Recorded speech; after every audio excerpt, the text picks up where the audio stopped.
Jordan Zimmerman could become the first National League starter to 13 wins. Clayton Kershaw leads the majors in ERA. Aces up in the series finale on Matson.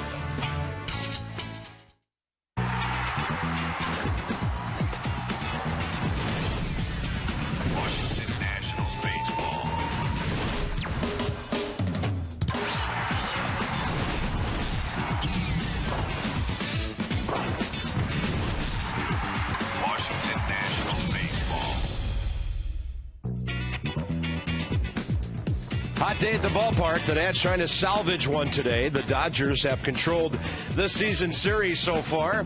In fact, the Nats won the first game of the season series. Adam LaRoche back in there today. Told us this morning he's feeling much better from the flu. And guess what, Adam? You get to face Clayton Kershaw. Dodgers are a half game out of first place now. The Nats have dropped 7 of 9. More on the pitching matchup in a moment. But first, FP, the tough times for this offense, really having a hard time not really getting guys on base, but getting them to touch home plate. Yeah, I mean, you talk about runs. The Nats are having trouble scoring runs. They're having trouble doing a lot of things offensively, and it's weird. I mean, the last 9 games, 6 for 67, a 090 average with runners in scoring position, and just the last homestand, the 7-game homestand previous, 22 for 71, a 310 average with runners in scoring position. So just haven't gotten the job done in big situations, and I still say 3 is the key. When they score 3 runs or more, they're 43-11. Less than 2 runs, 5-38. So somehow, some way, whether it's hits, walks, bunts, getting on via an error, they have to find a way to score 3 runs. Yeah, and it's not always a matter of getting a whole bunch of hits. Davey knows just a fly ball here and there, a sacrifice fly. Maybe those 74 guys don't get stranded. In this series, 19 hits in 2 games, adding up to only 3 runs. Everybody is at a loss because these are a bunch of hitters on this ball club, with the exception of Anthony Rendon, a rookie, who have a pretty good track record. All right. Now you get to face Clayton Kershaw today. Jordan Zimmerman equally tough on the Dodgers, we expect. Amazing matchup in this one. Yeah, Clayton Kershaw, one of the best, if not the best pitcher in the National League, going up against arguably another guy that's right up there at the top in Jordan. But when you talk about Clayton Kershaw, look at the numbers. 1.9 ERA, first in the league. 1.88 average against, 139 strikeouts. And this is a guy that has just been totally dominant, taking it to the next level. So probably not the guy you want to face when your offense is a bit of a scuffle, but Jordan Zimmerman, on the other hand, is a guy that it's all you need to do is get him a couple of runs and hope that they stick. And, you know, you and I were watching video of Kershaw before the game. And if you remember back in L.A., he's a guy that you got to get early. So Jordan Zimmerman would love to have at least 1 or 2 runs from his offense in the first or second inning. Bottom line is winning. Jordan and Adam Wainwright pitching today lead the National League. Each have 12. And, of course, Kershaw within 1 out of a complete game shutout against the Nats at Dodger Stadium, had to leave after 132 pitches. They get Matt Kemp back today off the DL, so this L.A. team is complete, and right now they're looking as good as anybody in this league. Well, we'll see what happens here today, but I was sitting here watching and thinking before the game, I think the Dodgers are the best team I've seen all season long. I'm talking about American League, National League, best team in baseball with the way they're playing right now, the way they're getting the job done, and now you add Matt Kemp to the mix. Yeah. Look out. And Yasiel Puig, by the way, not even good enough to get into the lineup today. So the Dodgers from Hollywood, Mattingly and Johnson, and just great matchups all over the place. The Nats, as I said, won the first game of the season series behind Jordan Zimmerman in L.A. Since then, the Dodgers have won 4 in a row. Gio was great last night. Jordan has to be great today. So the Nats have a lot of work cut out for themselves in the finale in the shadow of the Capitol.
To you by PNC Bank, for the achiever in you, and by your local BMW Center.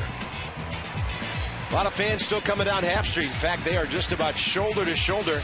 We've had a huge weekend for attendance here, and the Nats are 6th in the National League at over 33,500 a game. Train celebrating its 100th anniversary by offering irresistible financing. It's hard to stop a train, really hard. So just under 90 feels like 95, and just a bit of a breeze blowing. The flag's not doing a whole lot at this point, but it'll be a day when the ball will carry. Game notes. Jordan Zimmermann, amazing here at home. 22 in a row without a loss, and that goes back 2 years. Dodger relievers, well, their bullpen's been outstanding. A half a run a game over the last 11. And the Nats offense this season just so puzzling. 2 runs or fewer 43 times. Unreal. 47 times all of last year. And still 65 games to go. Here's the Dodger lineup, and Matt Kemp's back in there. They have him in the number 6 spot. And Matt told me yesterday he was feeling pretty good coming back from the shoulder. He had surgery during the offseason. He is raring to go. He's always done damage against the Nats, but whenever Jordan Zimmermann's pitched, he's been injured. They've never faced each other. Jordan is 2-0, a .412 in 3 career starts against the Dodgers.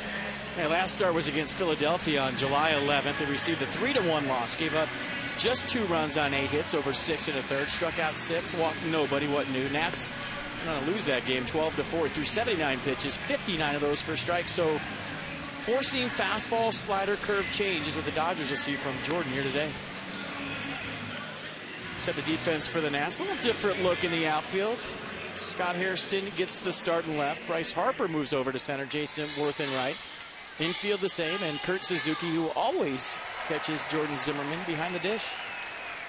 Always nice to have a new free agent first baseman join your ball club on the 21st of July. Adam LaRoche taking a couple of days off because of the flu, back in there. Hopefully he'll give the guys some spark. He'll be batting 5th when we set the Nats lineup for you. Carl Crawford, 1 for 6 in this series. 2 for 6 career with a walk against Jordan Zimmermann. And we are throwing first pitch at 1:38. Strike 1 to start the day. 21-year veteran. And the crew chief, Jeff Kellogg, has the plate. Eric Cooper, Paul Schreiber, and Chad Fairchild.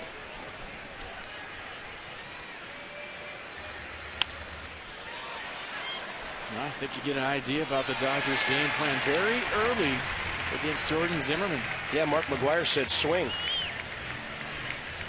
Nothing to wait around for. Swinging, putting it in play, getting it hit, or different story altogether. Yeah, that'll be the case on both sides today. That chopper, Zimmermann can't get it, but Rendon will shovel it with the glove. Anthony to LaRoche for the first down. And you saw how quick Jordan Zimmermann is off the mound with that athletic ability of his. That ball got caught in Anthony Rendon's glove just a hair to where it got a little bit more air underneath it than he probably wanted to.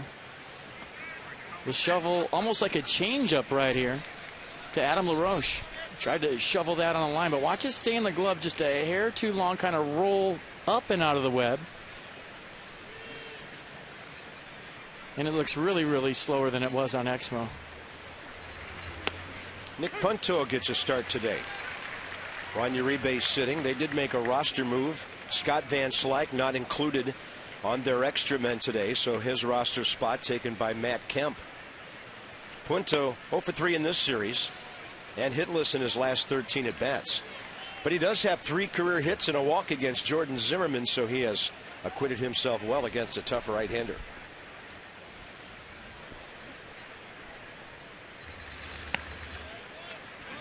Two and one. Mets, by the way, back-to-back. Well, I'm not sure they were back-to-back, but David Wright and Marlon Byrd both homered in the bottom of the first inning. Matt Harvey and the Mets have a 2-0 lead over the Phils.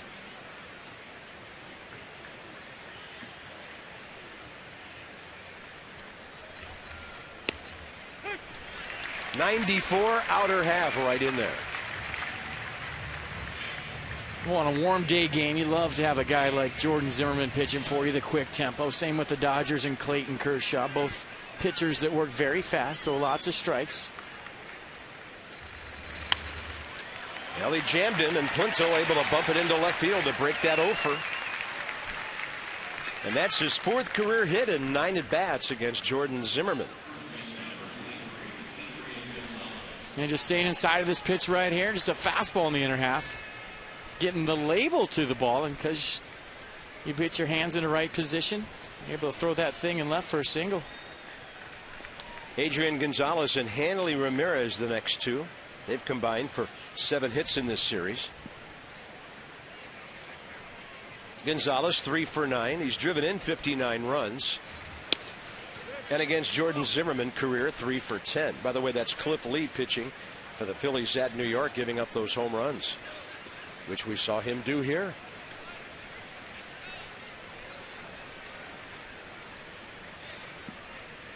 Or actually in Philadelphia on the last road trip. Nats got him for some long balls. And a 1-0 count to Gonzalez. Good looking breaking ball, dropping right in. Yeah, get him off your fastball. You're behind the count 1-0. What do? Drop the curveball in there at 76 for strike 1. Good pitch.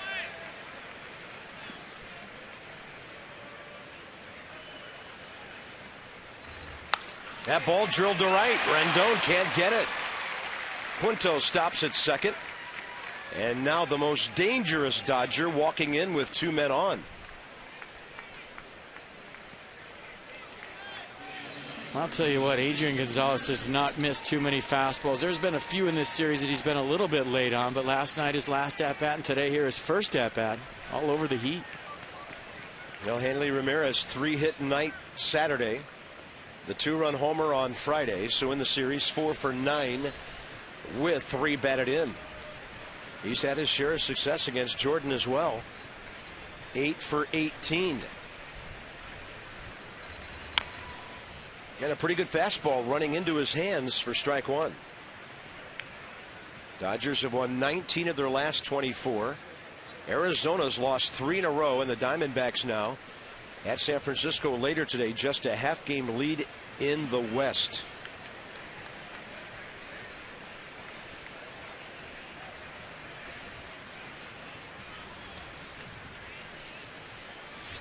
Pretty good lead by Punto at second.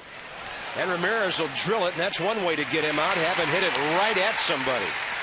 Bryce Harper with the, or rather Hairston with the grab, 2 outs. Hairston in left, Harper in center today.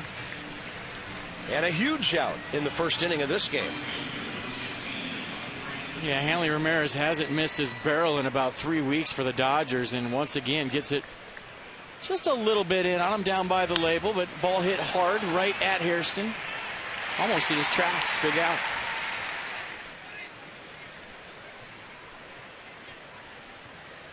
Yeah, June 21st. The Dodgers were a season worst 12 games under 500. Since then, 19-5. And a strike to Andre Ethier, the number 5 hitter. Hit the game-winning home run on Friday night in the series. That's his only hit. Got a sac fly RBI last night. Couple of walks. He's 1 for 6.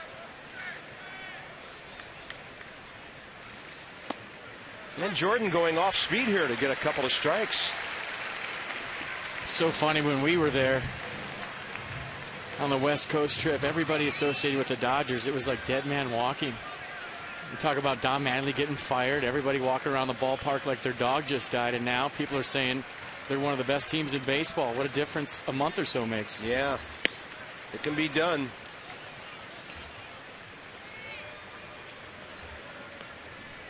And now how good can they be? They're headed to Toronto, by the way, after today, with Matt Kemp back in their lineup.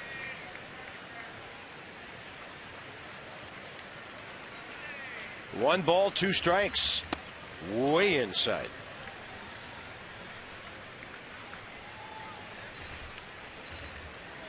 Zimmerman's 20th start of the year. His ERA at home, 1.75, 3rd best in the league.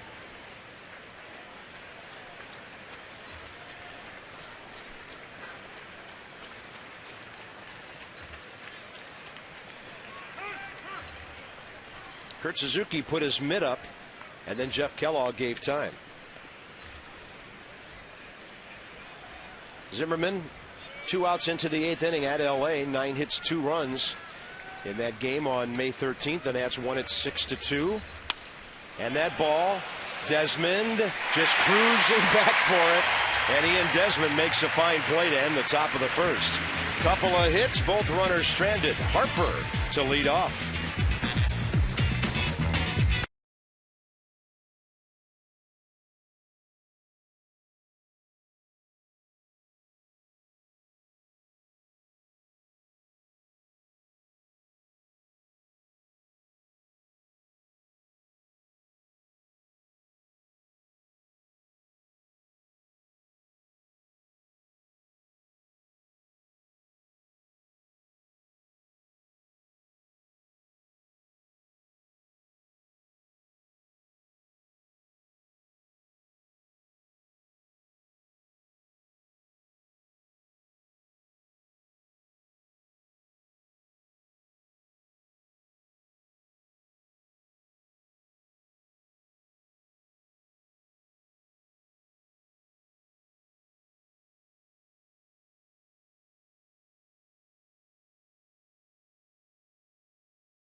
At Nationals Park.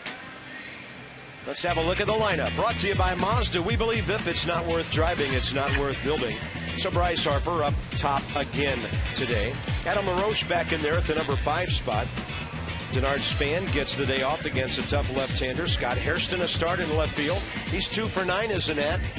So last Sunday, Bryce Harper batted lead off. Then he went cleanup. Now he's back in the leadoff spot as Davey Johnson looks for the right combination. Clayton Kershaw, 8 games, 7 starts against Washington career, 4-2 with a 3.27 ERA. Now FP, this guy gets 3.1 runs of support per game. Hard to figure he's 8-6 instead of like 12-2 or something. Yeah, good call. He's coming off a scoreless third in Tuesday's All-Star game. 14 pitches, 9 of those for strikes. Leads the majors in ERA 1.98. Opponent's average against 1.88. Whip 0.91. Second in strikeouts with 139. He's tied for first with 2 shutouts. Other than that, he's having a horrible year. He's also a horse. Second in innings with 145. Square off here with Bryce Harper. Got to get him early, though. I mean, that's the key. If you can get some runs and get some runners on early before he settles down, that's how you beat Kershaw. Last time out against the Rockies, they scored 2 in the first. And the Nats had the bases loaded against him with 2 outs at Dodger Stadium first inning. Couldn't score. That was the night after Bryce hurt himself running into the right field wall, so he hasn't faced Kershaw. In this series, though, having a pretty good time with the bat. 3 for 8 with a walk. The problem has been RBIs. There is 1 RBI in this series in the lineup today, and that was Ian Desmond with a flare that fell in the other night.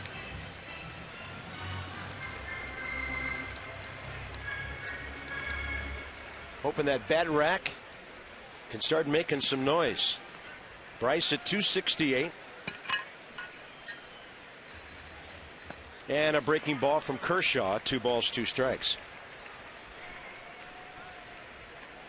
Kershaw career 69-43. 170th career start. And his ERA on the road is 2.20, 4th best. Bryce looking to go the other way, and he'll make Clayton throw a bunch of pitches to him. At least 6 in this opening at bat. Yeah, that's the slider from Kershaw. He'll go to it a lot with righties down and in with 2 strikes, but right there to Harper. Fouled off a tough pitch. Fastball up and away. By the way, Delgado and Bumgarner, the matchup later when the Diamondbacks play at San Francisco. Anthony Rendon is next, and he's hitless in this series, looking for a knock. He's been struggling for a couple of weeks. Harper, that ball by him, and a strikeout to start the game for Kershaw. Nissan on the pitch track. Yeah, he'll reach back. He's got 95 in his back pocket when he needs it. This 94 right here to Harper on the outer half for strike 3. You saw the sequence on pitch track. Everything on the outer half to Bryce Harper, who's a hair late on 94. Got a couple of hits to the pull side. First game against the Dodgers. Since then, they've gone strictly away to Bryce. Anthony Rendon 0 for 8 this weekend and 14 for his last 72. So after 19 games, he's hitting just a $194 lately.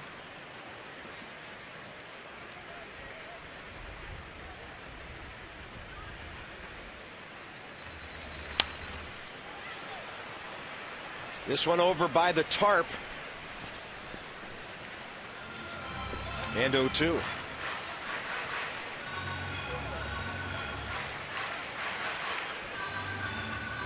Set the defense for the Dodgers behind Kershaw. Crawford, Kemp, and ETHIER.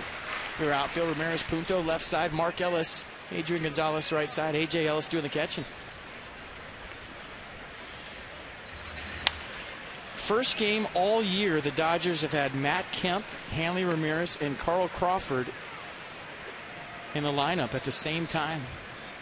First game, right now, right here. And it's their 97th game of the year.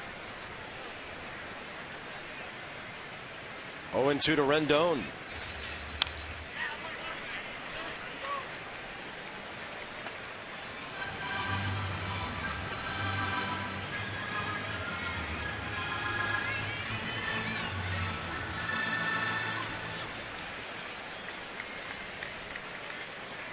A lot of room up the middle as Ramirez plays Rendon really to pull. Kind of interesting on the ground balls.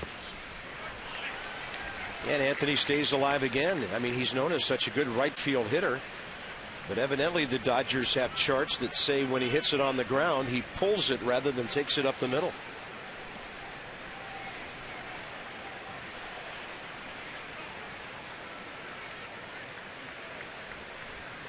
Kershaw, 6'3", 222. Hard to believe this young man's only 25. That's on the outside edge, and Rendon caught looking. Well, that fastball had some cut action to it from Kershaw. I mean, it started almost off the plate away. Watch this ball come back. I mean, 94 mile an hour, basically a slider right there from Clayton Kershaw. Yeah, it was a fastball, but he got around it a little bit. And watch the late movement all the way back to the center of the plate. Well, maybe it started on A.J. Ellis's right shin guard. Wow. 2 outs, bases empty for Zimmerman. Ryan, left center, ball hanging up. And that'll give Carl Crawford a chance to get over and grab it. Nats go 1-2-3 against Kershaw.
on Masson, presented by Luna.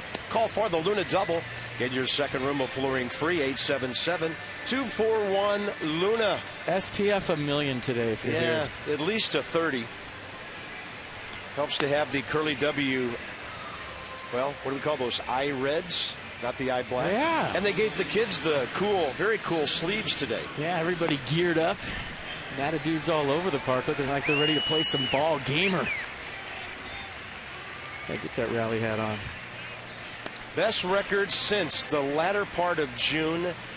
The Dodgers and the Rays, the hottest teams in baseball. Tampa Bay's worked its way within a game and a half of the Red Sox.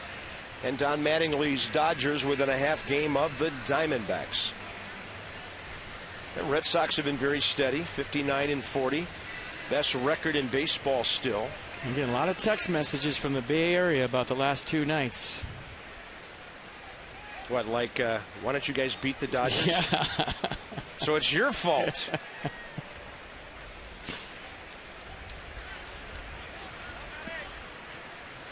Kemp, Ellis, and Ellis. AJ and then Mark as Matt Kemp makes his return to the lineup. And he has faced Jordan Zimmerman before, 3 for 10 with a home run. He's had 224 at-bats this year, 57 hits, 4 homers, 24 RBIs. And before the break, well, last year, he was hurt too. There were early chants of MVP at Dodger Stadium when we were there, and then he got hurt. And so the last 2 seasons a little rough for this rather impressive athlete who was an outstanding AAU basketball player, recruited by the University of Oklahoma. Instead signed with the Dodgers in the 6th round in 03. Matt Kemp, the last season he was healthy in 11, runner-up to Ryan Braun as the MVP. Hit 39 homers, drove in 126 2 years ago. And a 2-2 pitch. That ball is out of here and way upstairs. One hop on the steps and it's up onto the concourse. And the Dodgers lead on Matt Kemp's dramatic return to their lineup. Second career homer against Jordan Zimmerman.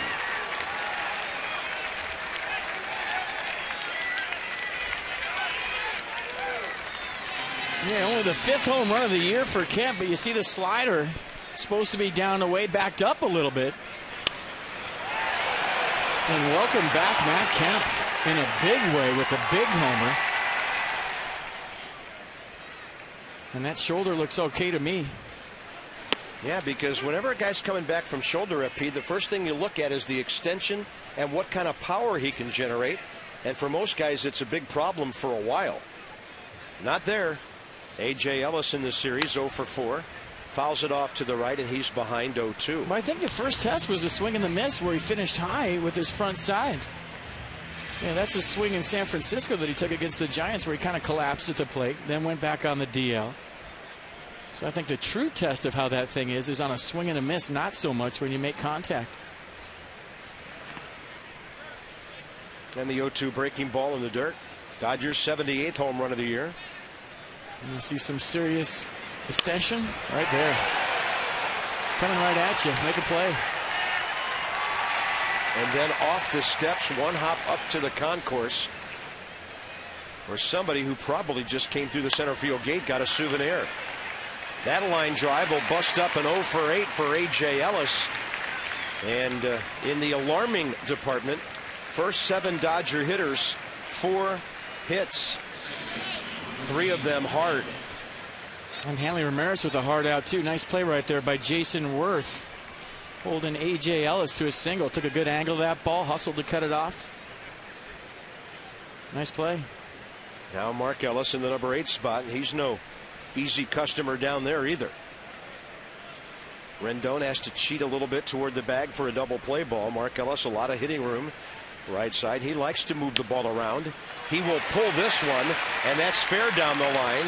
One Ellis heading for third, the other checking in with a double. And the Dodgers are making a statement early here in Game 3. They've got a good hitting pitcher coming up, too. A 5th double of the year for Ellis. And you look at the pitch right here. Fastball in the inner half, and Ellis pulls it down the left field line. Looked like Suzuki wanted it on the outer half. So right now, the location, an early problem for Jordan Zimmermann, and you can't afford to give up too many more runs with the guy in the batter's box on the mound for the Dodgers. He has 7 hits this year, a homer and 3 RBIs. Kershaw takes a breaking ball for a strike. So 148 career hitter.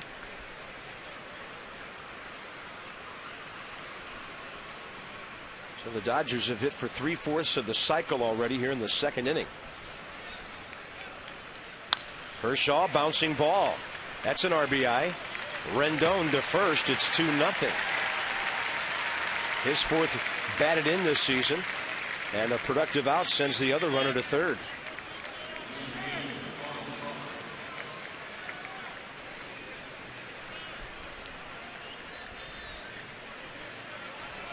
First time through the order, the Dodgers go 5 for 9. Carl Crawford bounced out to Rendon to start the game, and with 1 out in the 2nd inning, Davey Johnson pulls in his infield. And if you're wondering why he didn't do it against Clayton Kershaw, nobody out right there. You don't want to bring your infield in and allow 2 runs and open up holes in your infield. But based on how his offense is going right now, Davey Johnson almost has to bring his infield in here in the 2nd inning. That's a base hit. 3-0 Dodgers. Crawford with his 14th RBI of the season. And now 6 hits by the first 10 batters. Steve McCaddy on his way to the mound. Well, you saw him aggressive first time up. Crawford decided to hack today, and he gets a good pitch down and away. Pretty line drive to left to plate the 3rd run here in the 2nd for the Dodgers.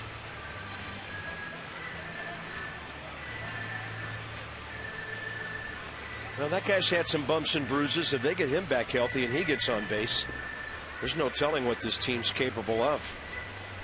Next up will be Nick Punto getting a spot start today.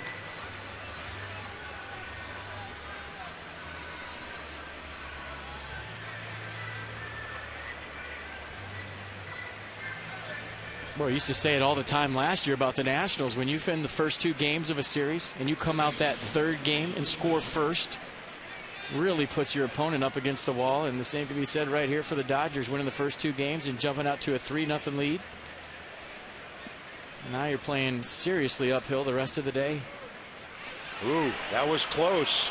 Crawford had a walking lead, and Jordan almost caught him in the middle of that stroll. He has stolen 9 bases in 12 attempts.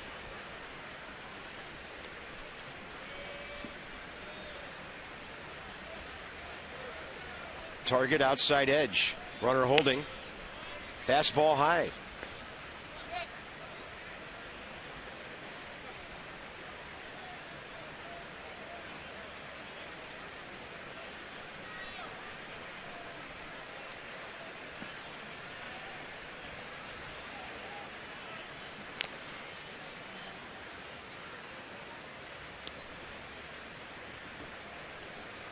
Well, remember that streak earlier in the year when Jordan Zimmermann faced the Reds, the Braves, Detroit, and the Dodgers back to back to back to back. Had those 4 stellar outings in a row, and we were marveling at how he cut through those lineups in 4 straight starts.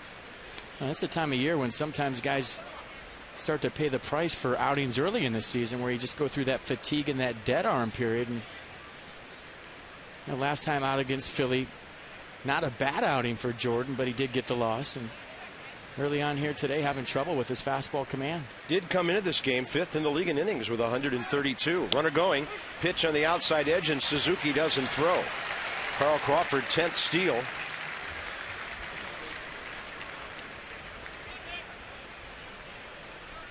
All right, check out the jump of Crawford right there. Just 0 to 60 in 2 steps. Suzuki doesn't get a grip, and probably better off holding onto that ball anyways. Interesting point you make about those 4 games. 7 2/3, 8, and then 7. And the game after that is when he ran into all those problems at Baltimore when he had the big lead. 2-1, and that's inside, ball 3. And wow, 1 out here in the second. And don't forget about the stiff neck too on top of it. Missed the all-star start because of that. So maybe all those things coming into play right here early for Jordan, who's been one of the best pitchers in baseball. Gonzalez and Ramirez, the next 2 hitters, if he doesn't get an out here. That's outside. 2 on, 1 out.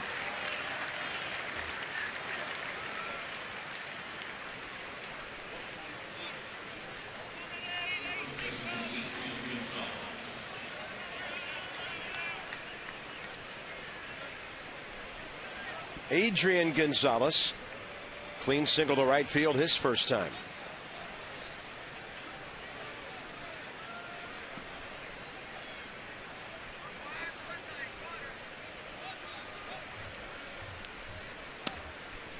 First pitch changeup. You talked about his prowess at hitting a fastball.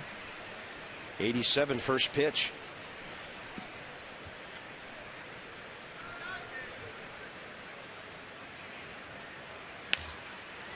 And a flare, left field line, a problem if it's fair, and it'll fall 3 or 4 feet foul.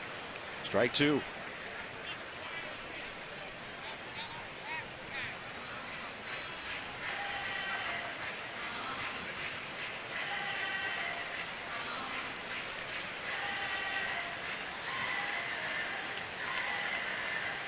You would think, Harper, right, if you work your whole life to get to an all-star game, that your stiff neck would be pretty severe if you're going to miss a chance to pitch in that. Yeah. Right? Absolutely. Well, and especially a fiery competitor like this man, you know he wanted to be up there throwing, taking on the best of the other league. That's a good point. And then 86 for the strikeout. So he went off speed twice to Adrian Gonzalez in that at bat. First strikeout today. Yeah, good slider right there, right under the hands of Adrian Gonzalez. So you see the 3 pitches, 2 in, 1 away. Last one a good slider for strike 3 at 86.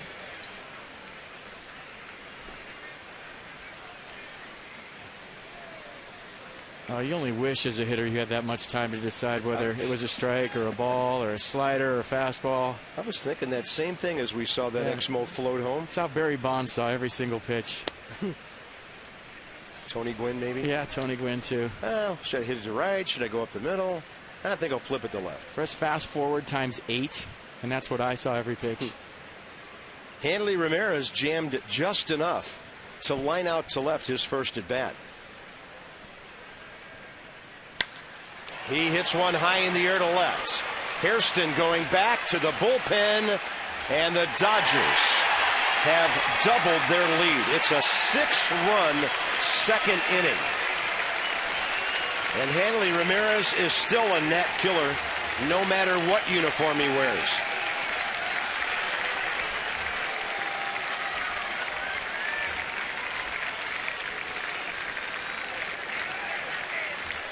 No, he just showed that Exmo of the pitch to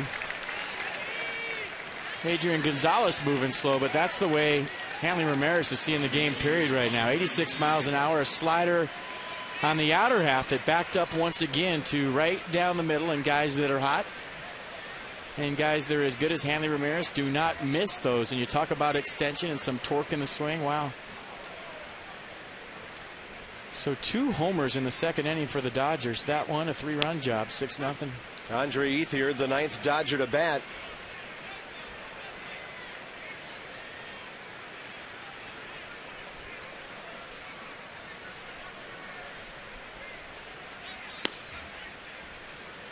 One ball, 1 strike.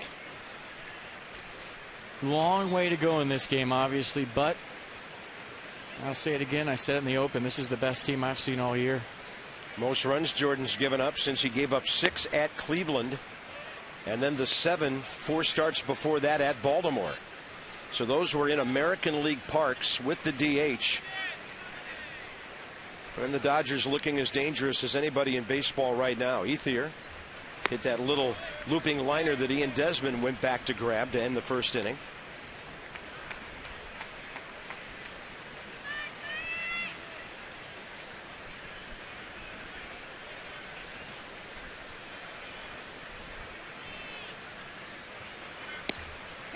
That's a fastball for a strike, 3-2.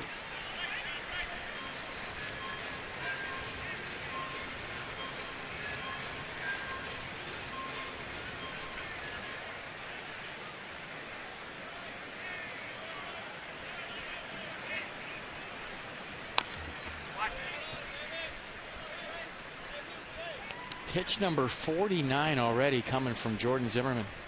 Yeah, and that would be 31 in this inning.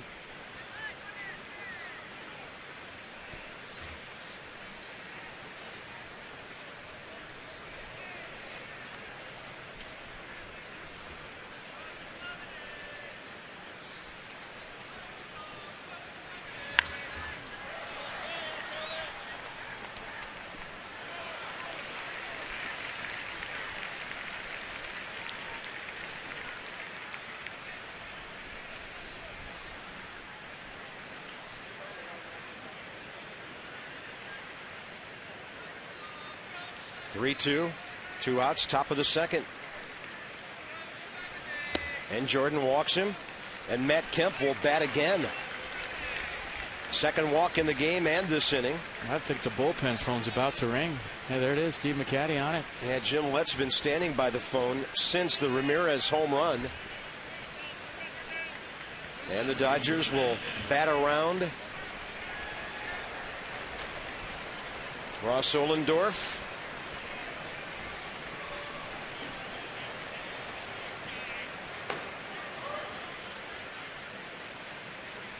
And right now, Jordan Zimmerman's teammates, battery mate Suzuki and shortstop Ian Desmond, who's going to tie his shoes here and get his pants back in the proper order, down around those spikes. Just taking up some time because no pitching coach can come out now. Matt Kemp launching a long home run to start this inning. He goes up hacking. It's out of play to the right side.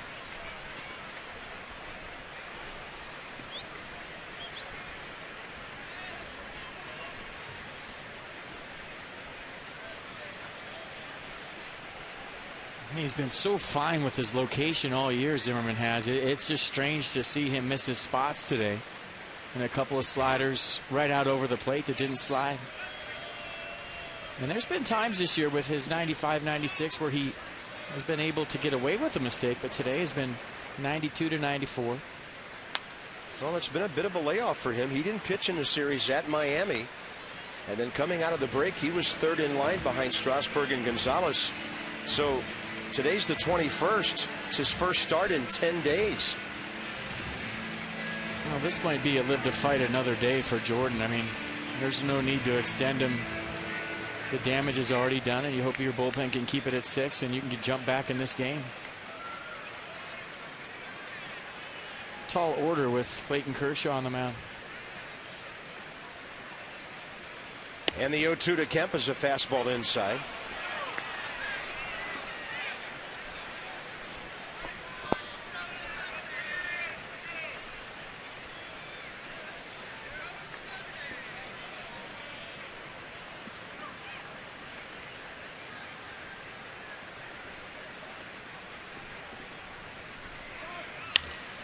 And that's a fair ball inside the bag at third.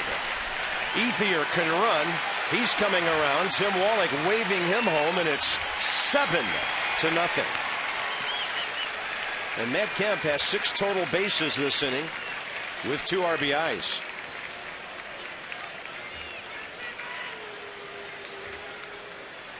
Well, there's been a few moments this year where you just say you can't believe what you're seeing, and right now the Dodgers up by a touchdown in the second inning off Jordan Zimmerman. I guess add this one to the bunch. Double down the line scores Andre Ethier. And the Dodgers piling it on here early. A.J. Ellis, the hitter. He followed Kemp's home run with a base hit that got the offense restarted. Such a tough time for Davey Johnson here. One of your aces on the mound. You just know he's going to get that third out of the inning so you can get him back in the dugout, but it's just not happening. 3 consecutive hitters have reached since the second out. Fastball. Late is the hitter, Ellis. No balls, 2 strikes.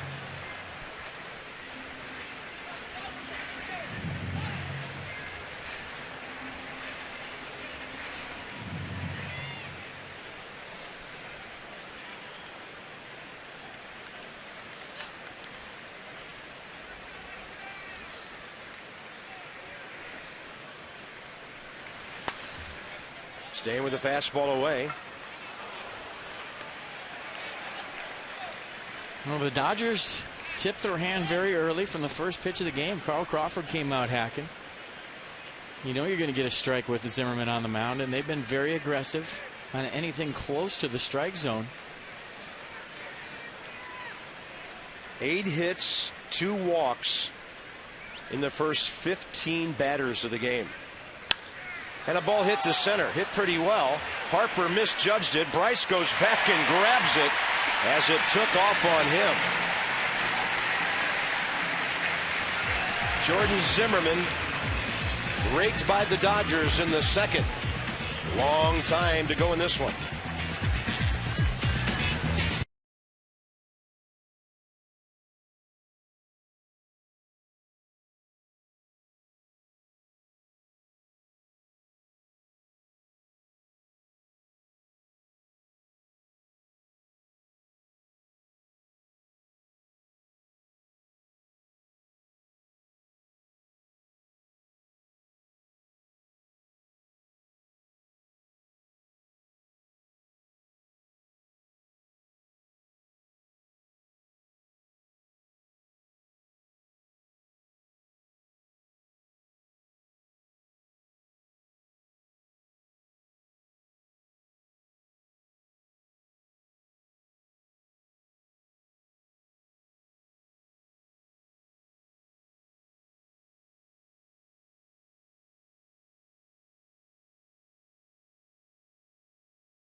And Ramirez coming up big.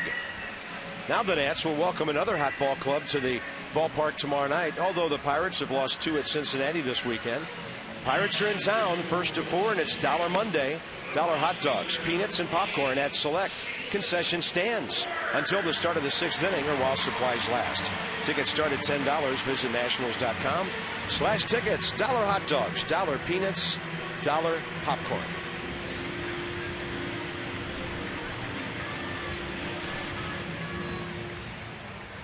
Four, 5, 6 for the Nats. Worth, LaRoche, and Desmond. Bottom of the second.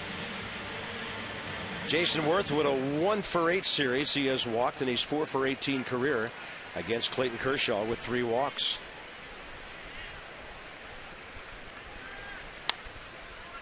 And on the attack, first pitch, bottom of the second, fouled off to the right side.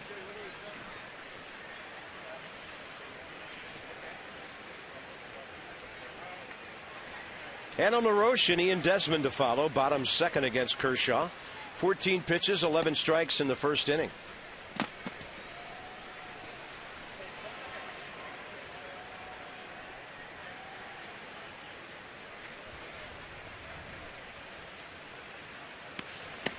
And that breaking ball up and in. Get some base runners. Chip away.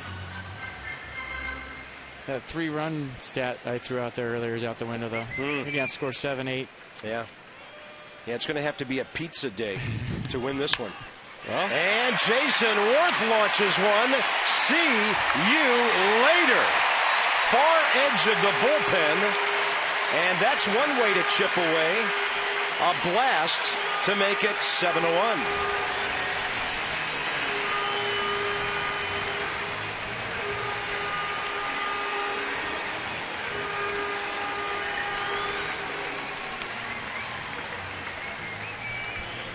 Well, nice job of getting yourself into a count, getting some count leverage, and taking advantage of a fastball down and in, getting the barrel to the baseball, and there goes the no-hitter, there goes the shutout.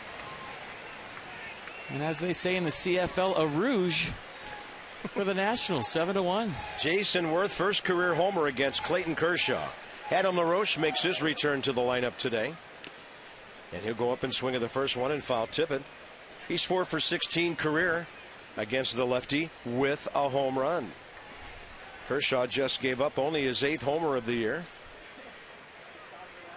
I mean, that ball was seriously launched, hitting right about 400 feet away at the back edge of that bullpen. Strike 2 to LaRoche.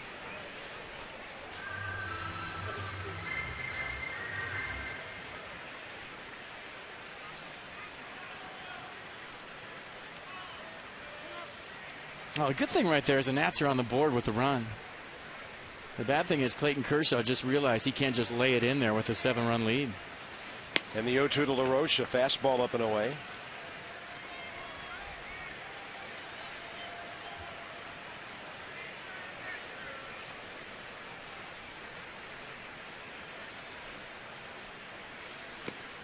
And a swinging strikeout, breaking ball, low and away. Third K by Kershaw early in the game. That'll bring in Ian Desmond.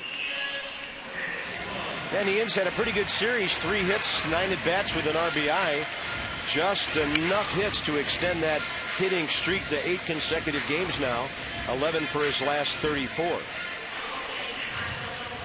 In my experiences with the elite pitchers, the elite of the elite, they'll give you 1 pitch to hit per at-bat.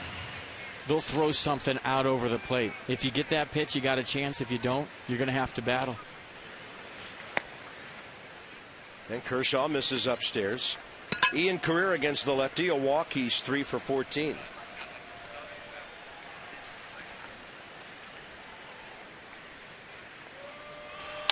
And a chopper. Kershaw toward the third base side, turns and fires. Easy out for him. 2 down here in the second with Scott Hairston coming up. Slots, tables, and dining, the ultimate triple play, Hollywood Casino at Charlestown Races. And look at this. Now, this is pitchers with at least 1,000 career innings. And Clayton Kershaw, at this point at least, better than Whitey Ford, the great Koufax, another Dodger, Ron Peronowski, and then John Hiller going back to the mid-'60s into the '80s. First ever big league game at Tiger Stadium. I was watching 2 guys play catch before the game. They kept looking up at me in the upper deck. And it was John Hiller, and he threw the baseball to me. I was 6 years old, and that's the day I decided I want to be a big league baseball player. Always good to see that name on a graphic. Might be the only pitch out of the strike zone that year. I'll tell you what, I'll always remember that. Still have the baseball. Didn't say a word, just sat there and watched him play catch. Tiger Stadium, you know, the upper deck hangs over on the field. Kept looking up at me and my father and threw me the ball. Pretty cool. That's just inside. The count's 1-1 to Hairston. One of the reasons Scott's in the lineup today, 8 for 20 career against Clayton Kershaw.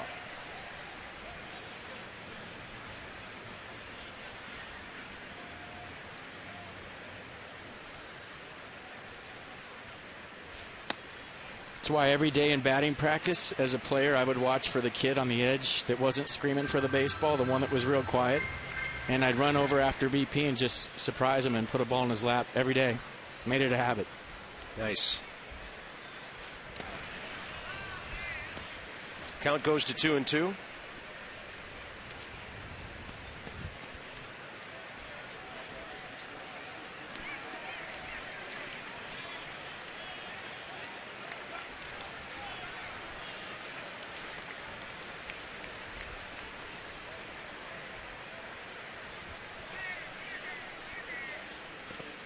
Off speed. Hairston strikes out. Nats get a leadoff homer by Jason Worth. His 11th of the year. First time the Nats have gone long ball in a while, and that ball was crushed. Probably put a dent in the back wall of the bullpen. 7-1.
Express now with 16 daily departures between D.C. and New York. Book now at Amtrak.com. Well, you see the damage. It's been done already. 7 runs for the Dodgers. And we talked about Jordan Zimmerman's stiff neck missing the All-Star game.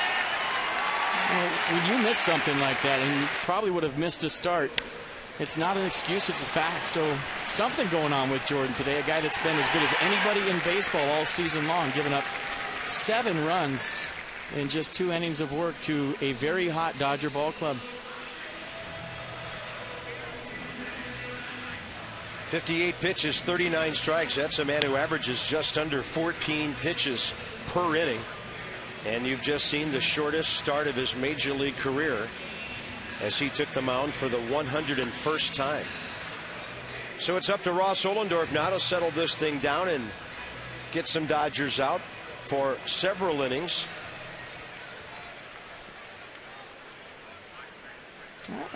I'm okay with the dose of the big windup here today. Obviously, this game falls into the category of I didn't see that coming. Sure. But anytime you get a dose of Ross Ohlendorf, it's fun to watch. Mark Ellis, the batter. Double down the left field line, first time up.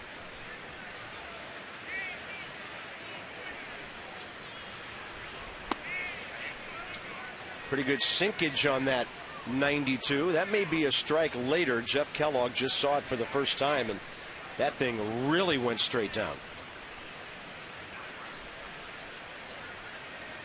That one is definitely low, 2-0. By the way, the Mets have now stretched their lead out over the Phillies to 5-0. 4th inning. Braves underway at Chicago, and the White Sox got a run off Mike Minor in the bottom of the 1st.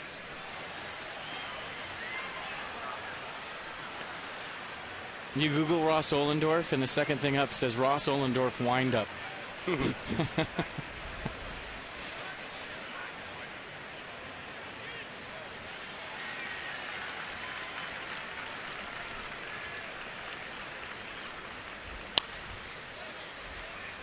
Counts back even, 2-2.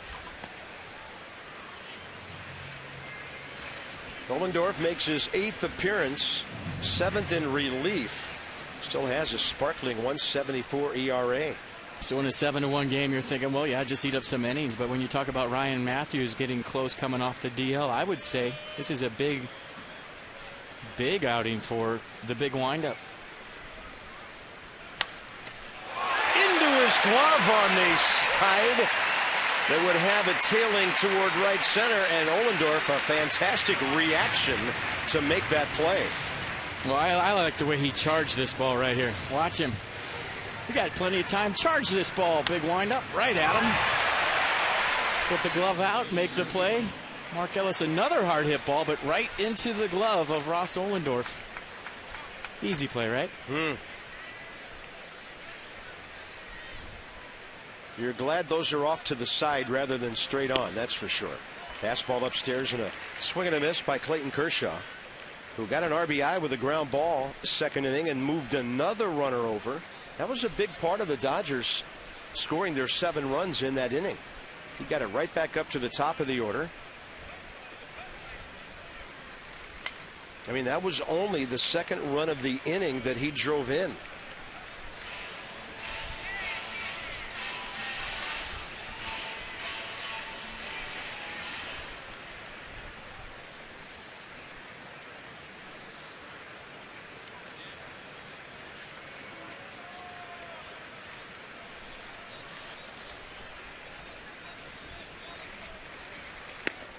And Kershaw strikes out. I don't think it bothers him a whole lot. Get off the field on a hot day. 2 outs here in the 3rd. You have until 8 o'clock tonight to bid on game used items from Nats All-Stars past and present. Game bats, balls, jerseys, and more from Bryce Harper and Jordan Zimmerman. And of course, past Nats All-Stars, Desmond, Strasburg, Gonzalez, and Ryan Zimmerman. Log on to nationals.com/auctions, and again till 8 o'clock tonight you can do that. First pitch, fastball under the hands of Crawford, and a strike from Ohlendorf.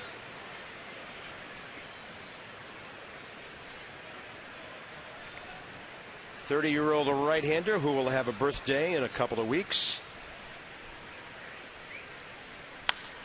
And that ball crushed to right center. Worth can only watch it. One hop the wall. Flying around Crawford, looking for three. Good throw gets him, and that got him. Nice relay, Anthony Rendon on a 9-4-5, and the top of the third is over. Boy, he get rid of that quick with something on it, or what? Watch how quick he gets rid of this. Right on the money. Quick tag from Zimmerman gets Crawford.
Be the left fielder on a play at the plate. So Anthony Rendon in his new position finds himself in the right spot once again. Give Jason Worth a lot of credit for hitting him right in the chest with the throw, and he gets rid of it quick. A play that he's probably made only a handful of times that second. Gets rid of it, throw right on the money. Nice tag on the back end by Ryan Zimmerman. So a textbook relay. I mean, didn't even look, right? Just wheeled it through it right on the money to Ryan Zimmerman. Great play. Yeah, great instinctive play by Rendon. Not a bad gamble either by Crawford. They say you never make the third out at third, but when you're up by 6 runs, you press the envelope a little bit, be aggressive. And what does Ohlendorf think? Yeah, a little fist pump. Sure. Yeah. Great relay by the Nationals second baseman. Well, signs of life here, still early in the game, and we'll see where it goes. Suzuki, Ohlendorf, and Harper, bottom of the third. Kurt Suzuki against Clayton Kershaw, 0-for-3 career. First game since the break. Kurt 3 for his last 20. And when you moved around to different positions your whole career, you appreciate little things like how Rendon's always in the right spot and does things he's probably never done before. Suzuki scorches it. Ramirez picks it and throws him out on a very good play. Hanley Ramirez playing what Tommy Lasorda used to call championship baseball right now. Oh, I think Tommy would probably like a little more hustle, but you talk about the results and how he's swinging the bat and how he plays from a physical standpoint. Yeah, you make a good point. Ohlendorf, 0-for-5 as a hitter this year, 10 for 127 in his career, with a home run and 4 RBIs.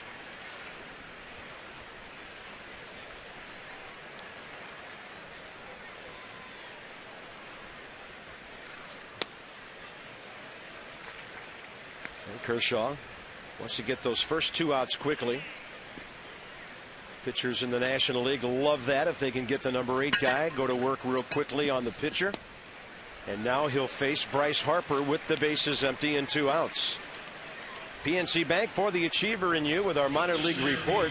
Lucas Giolito, first round pick last year, hurt at the time, had surgery. I mean, you look at the body, 6'6", 225, 6 innings, 8 strikeouts so far. And you know he's going to struggle with command a little bit. A fastball 97, 98. Curveball 87. And far more important than both of those things is health. I believe if he stays healthy, he's on the fast track. Bryce Harper struck out swinging first time. Took Kershaw to a long count to start the game.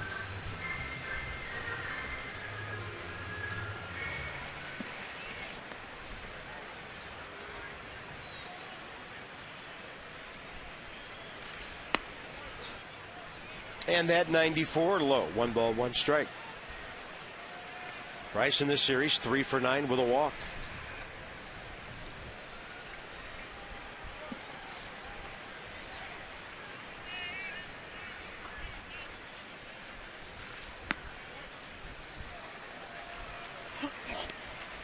Should see a fastball right here in a 2-1 count. We talked to Mark McGuire the other day, and he was marveling at the hand speed, not the bat speed, the hand speed on the swing of Bryce Harper. And Mark McGuire's #1 thing he preaches is fast hands. He wants his hitters, whether they're fooled or not on off speed, to keep those hands moving fast through the strike zone. The worst thing you do is decelerate your hands when you're fooled by a pitch, and he said Hanley does it, and he was marveling at how quick the hands are of Bryce Harper, even when he's fooled on off speed. 3-1 pitch.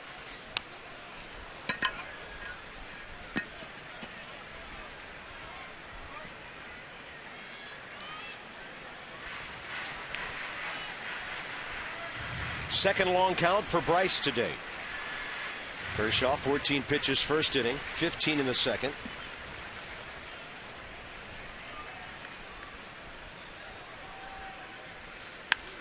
And inside out swing, out of play left side.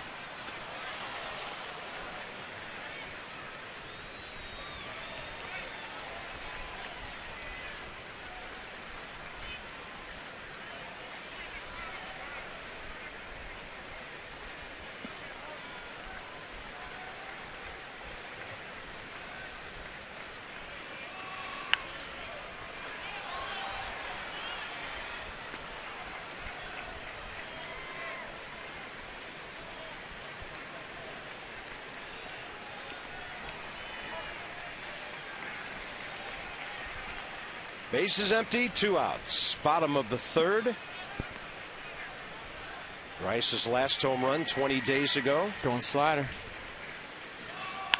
And he'll guide it. 1 hop right into the breadbasket of HANLEY Ramirez, who had a good inning at short and threw him out. On to the middle innings now. Dodgers on top, 7-1.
Dodgers up big as we go to the middle innings here at Nationals Park. AFCEA, the Association for Global Security Professionals. And here's Julie with our sideline report. Good afternoon. Hello, good afternoon, Bob. Well, I had a chance to catch up with Scott Hairston, who said he was looking forward to facing his brother Jerry today against the Dodgers. The two played together in 2010 for just one season on the Padres before Jerry was traded here to the Nationals, and Scott went up north to New York to play for the Mets. Good thing for Jerry that his brother is here today. He actually texted Scott at 8:30 this morning. Scott woke up to a text that said, "Hey, bro, you have any extra batting gloves?" Luckily, Scott had 12 pairs left over from when he was playing in Chicago. They just happened to be blue. So when I was in the clubhouse earlier, he had one of the attendants take over an entire armful of these batting gloves to the Dodgers locker room. And he said, you know, he's lucky he has the same size hand as I did. I didn't even know what I was going to do with those gloves. Good thing they found a good home. Jerry said he's looking forward to facing his brother. Said you kind of have to separate those emotions. He said when you get out there, it's just another game. Yeah, and both of them got in last night. Jerry pinch hit in the 9th inning and grounded out. Scott had pinch hit for the Nats in the 8th inning and struck out. Both very affable, friendly guys. Well, I got words of advice for both of them. If you're bumming batting gloves off your brother in the major leagues, fire your agent. Yeah, and it's not like they're a week into a road trip. They've only been on the road for this weekend. Come on, Jerry. Well done, Scott, helping out your brother.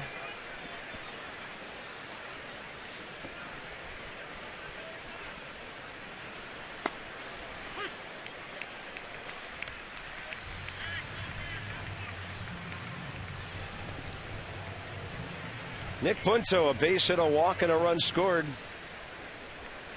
in this game. Broke an 0 for 13 with that single back in the first.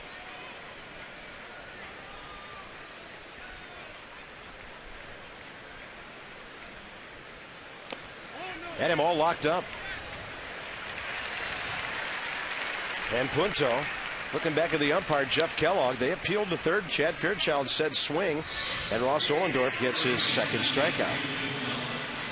Yeah, he goes with a slider after a pretty good changeup. You be the judge. Did he go? Looked like the bat went across the plate. Good call by Chad Fairchild at third.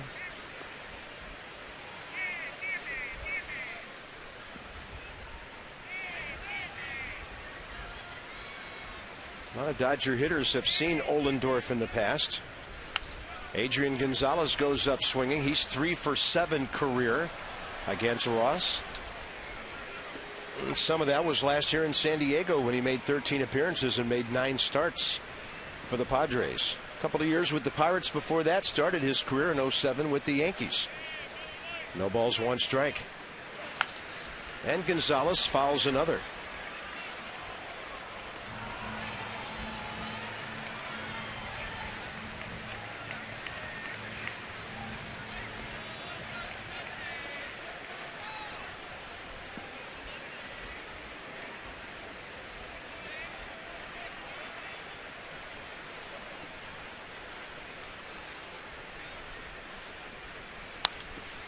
And that ball hit hard to right. Looked like a breaking ball. He went down and got it. And Gonzalez will settle for a single here. He's aboard with 1 out in the 4th inning. Second hit against Ross Ohlendorf. Bringing in HANLEY Ramirez. Just so many good swings and so many good approaches throughout this Dodger lineup. Yeah, who are you going to pitch around now? Where does Yasiel Puig play now when they put him back in the lineup? Probably right field. And you might go with a platoon of ETHIER and Puig, righty-lefty. Depending on how ETHIER swing it, depending on how Puig swing it. He's been slumping, so Tom Hanley giving him the day off here. Yeah, 0 for 9 in this series. HANLEY Ramirez career against Ross Ohlendorf, 1 for 5. Well, he's getting pitched to now, and once you go around the league once, they have a chance to see you. Scouts sitting in the stands, and as a rookie, it's up to you to adjust how the league is adjusting to you. Yeah. They're not going to throw you fastballs for 6 months.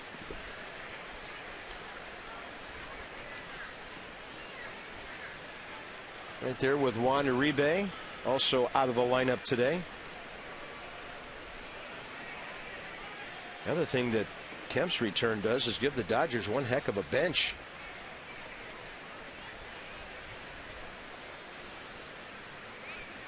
And a 1-1 pitch, and Hanley trying to extend to reach it. Couldn't get there. NL West, Diamondbacks and Giants later this afternoon.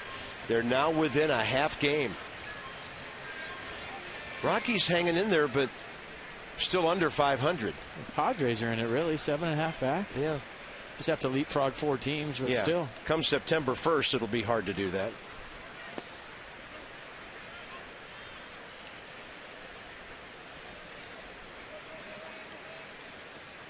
Two balls and 2 strikes to Hanley, who hit a 3-run homer last time up, a towering fly ball into the left field bullpen.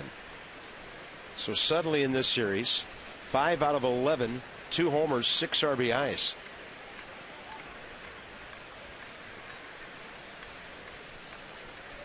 And a 2-2 jammed him. Rendon can't get it, and as the ball gets away, Gonzalez keeps on going, and he's at third base.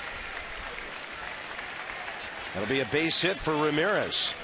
When you're hot, huh?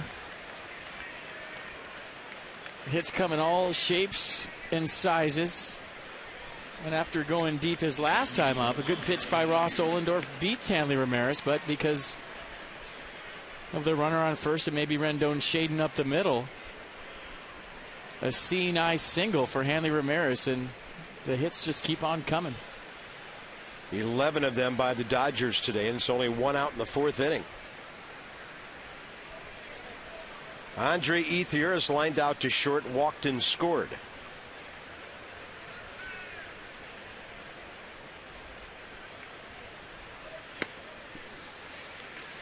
One for 2 career against Ohlendorf for the walk. Guarantee you there's guys in the Dodger dugout right now saying, I don't remember Ohlendorf throwing 96 when he was in San Diego.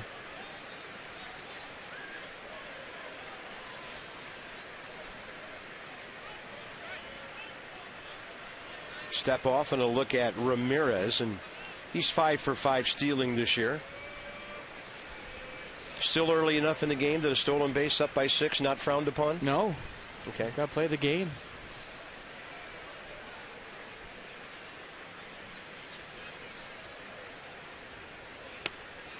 Good fastball upstairs, 95. No balls, 2 strikes.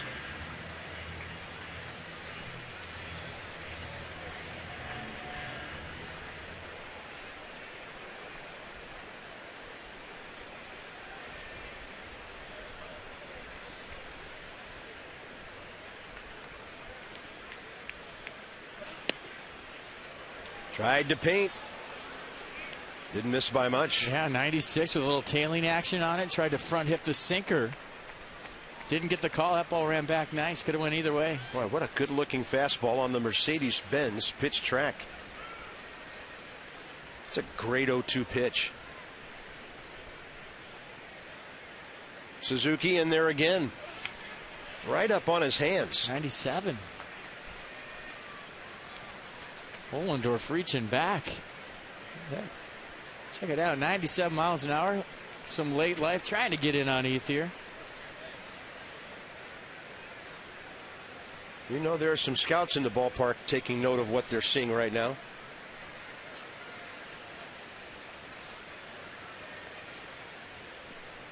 One ball, 2 strikes.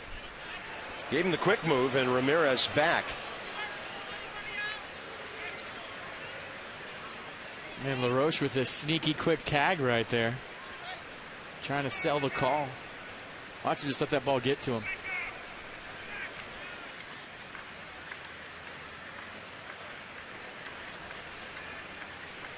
And a 1-2.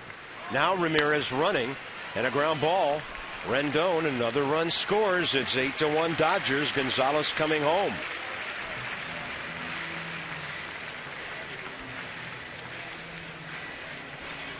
Third RBI of the series for Andre Ethier. Well, probably not hit hard enough to turn 2, even if Ramirez wasn't running right there. Putting the ball in play with 2 strikes. Get yourself an RBI. Nice at bat. Matt Kemp career against Ohlendorf, a double, 1 for 7.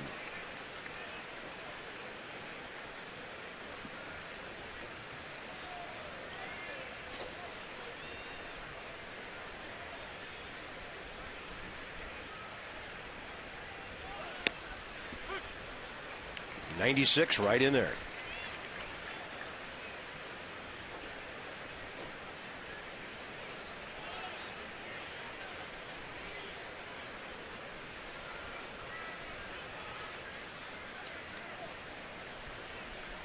You know, just to give you an example of what I was talking about earlier and how good I think this ball club is from Los Angeles. Name me any other team where Matt Kemp is hitting sixth.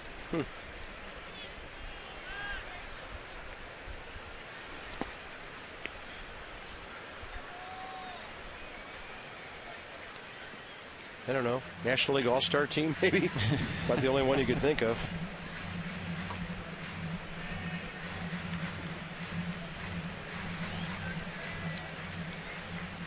One ball and one strike.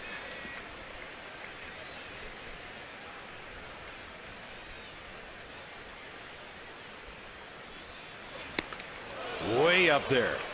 And Kemp out of the way. I was just thinking the pitch before that, how he kind of hangs over the plate where his hands are almost in the strike zone. The big guy that likes to go the other way. The power's up the middle and to the opposite field, although he did have the pull side home run today on a slider. Look at it, just hovering over the plate, and I don't think that pitch was that far in, but when you're that close to the plate, that's what happens. Yeah, if you took the batter's box and cut it in half, his heels would be right around the center line of that box.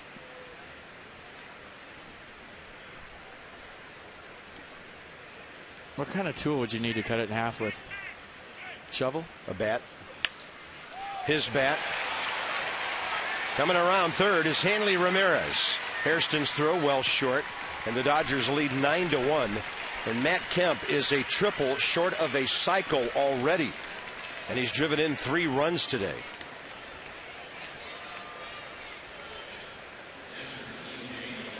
Oh, look at the swing. Stays in there nice. Hands inside the ball. Barrels it up. Hits it so hard there's no chance on the infield. And with the speed of Ramirez, no shot for Scott Hairston. And the Dodgers adding on. Yeah, 2 more runs on 3 hits in this inning.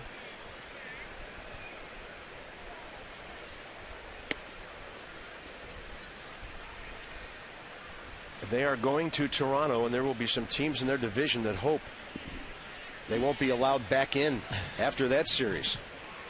Yeah, you have any connections at Customs? A.J. Ellis now 2-0. He's 1 for 2 with a base hit.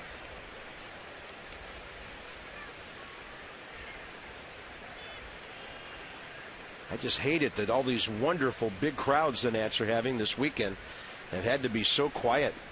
39,146 Friday, 41,816 last night, and a crowd of around 33, 34, 35 today. Zimmerman 2 is left to Rendon. Top of the 4th is over, but the Dodgers strike for 2 more runs, and it's 9-1.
It's hot day Hawaiian shirts.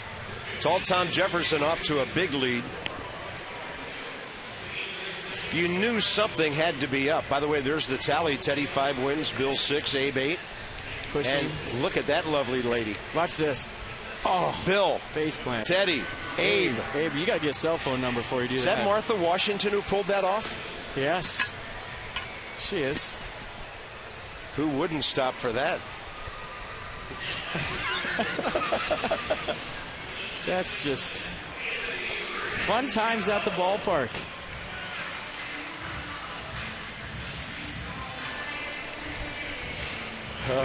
Love is in the air here at Nationals Park.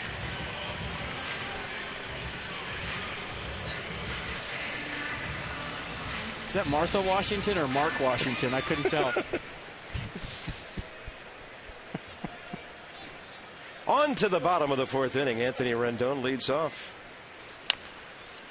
And a 2 hopper. Little top spin. Hanley Ramirez. Busy man at short today.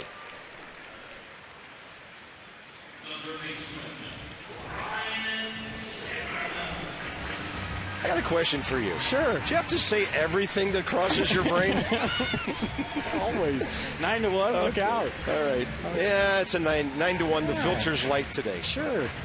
It'll be Zimmerman and Worth now the next 2. And by the way, Clayton Kershaw has retired 7 straight since the Worth home run. The Nats only hit. Ryan Zimmerman flied to left to end the 1st.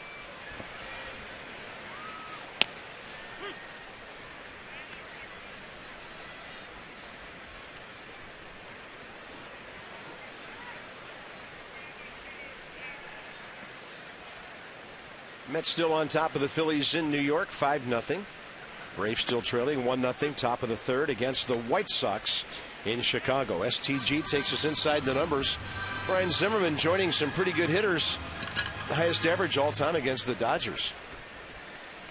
Since 2011, that is. No surprise to see Cargo and Molina on that list. Rutledge of Colorado, good-looking young hitter. And Zimmerman in the air. Hanley Ramirez, short left center. He's made 4 of the last 5 plays, and the one he didn't make was a strikeout. So right now, Kershaw looks like the king in his court out there. He'll face Jason Worth. Bob FP and Julie with you here in the bottom of the 4th inning and the finale of this 3-game series. A very important 11-game homestand. Is it crucial? Is it critical? Well, we'll probably know by a week from today when they wrap this thing up. But after this, the Pirates for 4, and including a day-night doubleheader on Friday, the Mets for 4. Worth launches this one short of the scoreboard, and Andre Ethier was playing him very deep in a 9-1 game. Nats are gone in the 4th. Kershaw continues to dominate.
Honored our wounded warriors.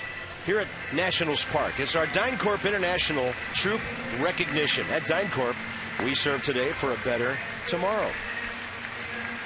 There was a big group of them today. Great to see them and our fans saluting them. Somebody's got an all-star t-shirt on right there. Somebody's got a chill going. 89 at game time.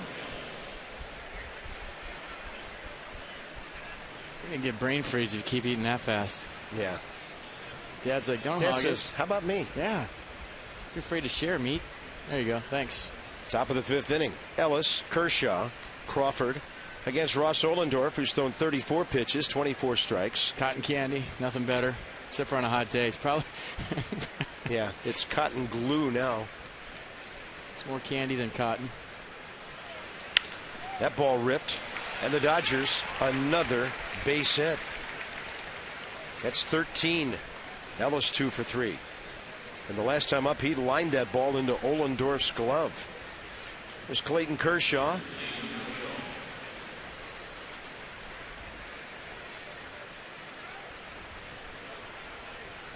This is another broadcaster to player question. Do you bunt up by 8, even though it's just the 5th inning?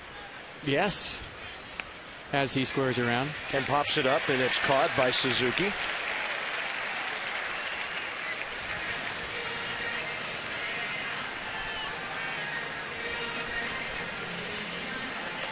Good to have our friends from WUSA with us today. It doesn't get any better than Sunday baseball. We just wish the score was a whole lot different. And for more local sports, check out Game On Overtime tonight at 11:35 on WUSA 9.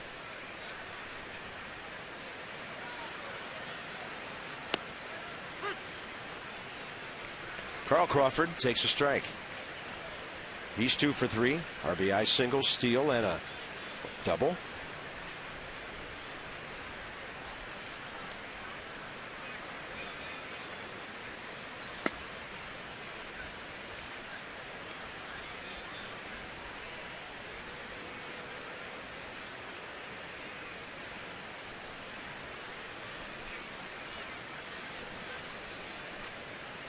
Crawford came into this one 1 for 6 in the series. He's now 3 for 9. And he'll watch that one sail way upstairs. 2 balls, 1 strike.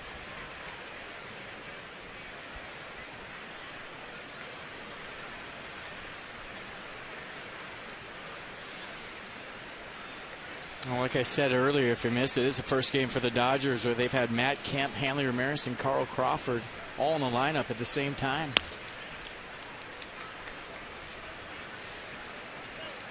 July 21st. Who would have thought that, right? As mentioned earlier, game number 97. They're trying to win their 20th in their last 25.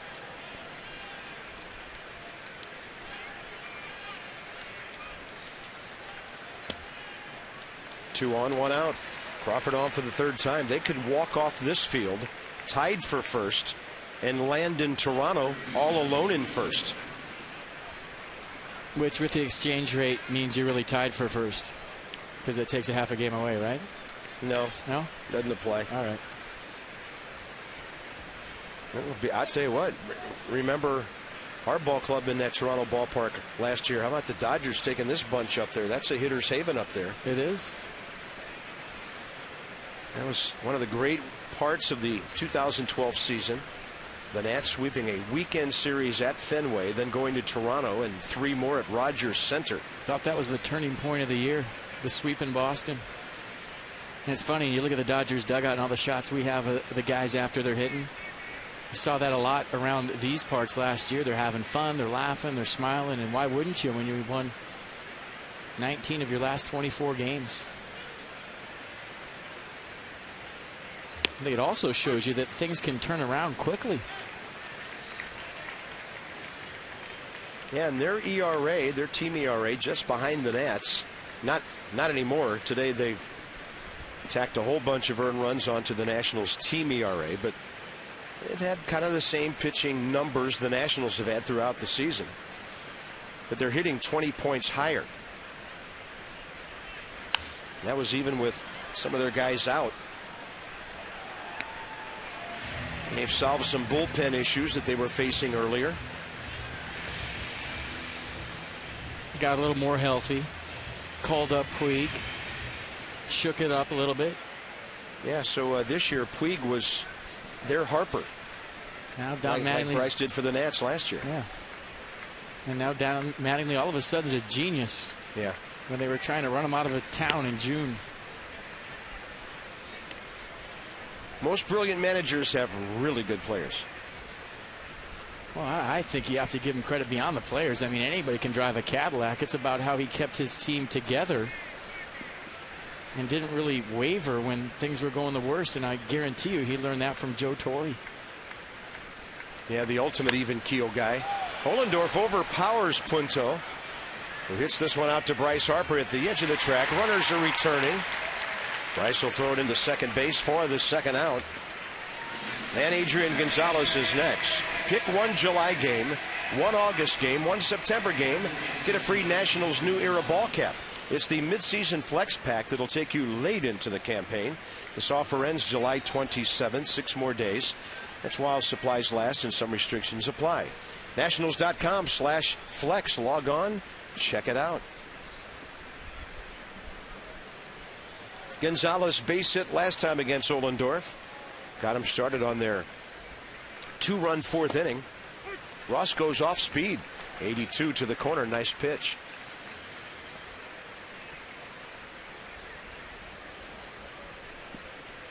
He singled last time on a slider down and in. He goes first pitch off speed on the outer half.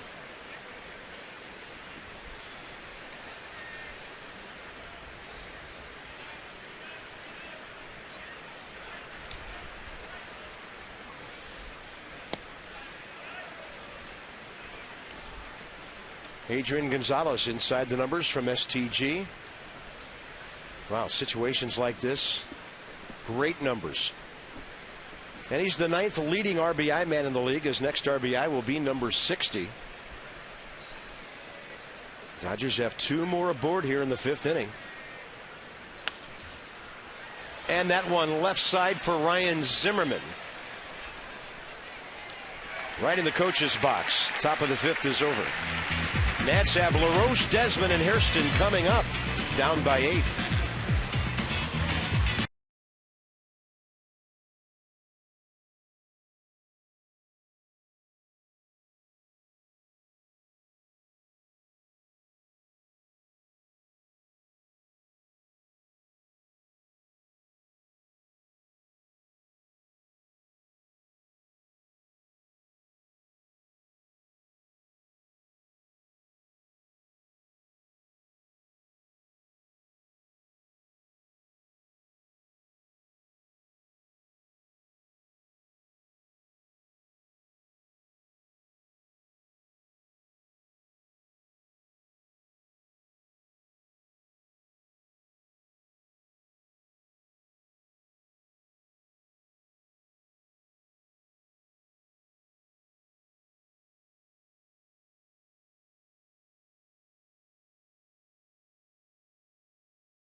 Enjoying a day at the ballpark? DentaQuest provides affordable dental coverage for priceless smiles. Reminds you to ask your broker about DentaQuest. Nice job on the poster, guys. We're going bottom 5 for the Nats. 5, 6, and 7. LaRoche, Desmond, and Hairston against Clayton Kershaw. Well, we talked about Adam LaRoche and how much weight he's lost this year. Kind of happens every season, but he said he's lost about 17, 18 pounds since opening day. Then he goes to the All-Star break, and his one goal was to put some weight on. And what happens? Gets the flu. Yeah. Probably the worst thing that can happen for if you want to put weight on, and you can see, I mean, that's as skinny as I've ever seen Adam LaRoche.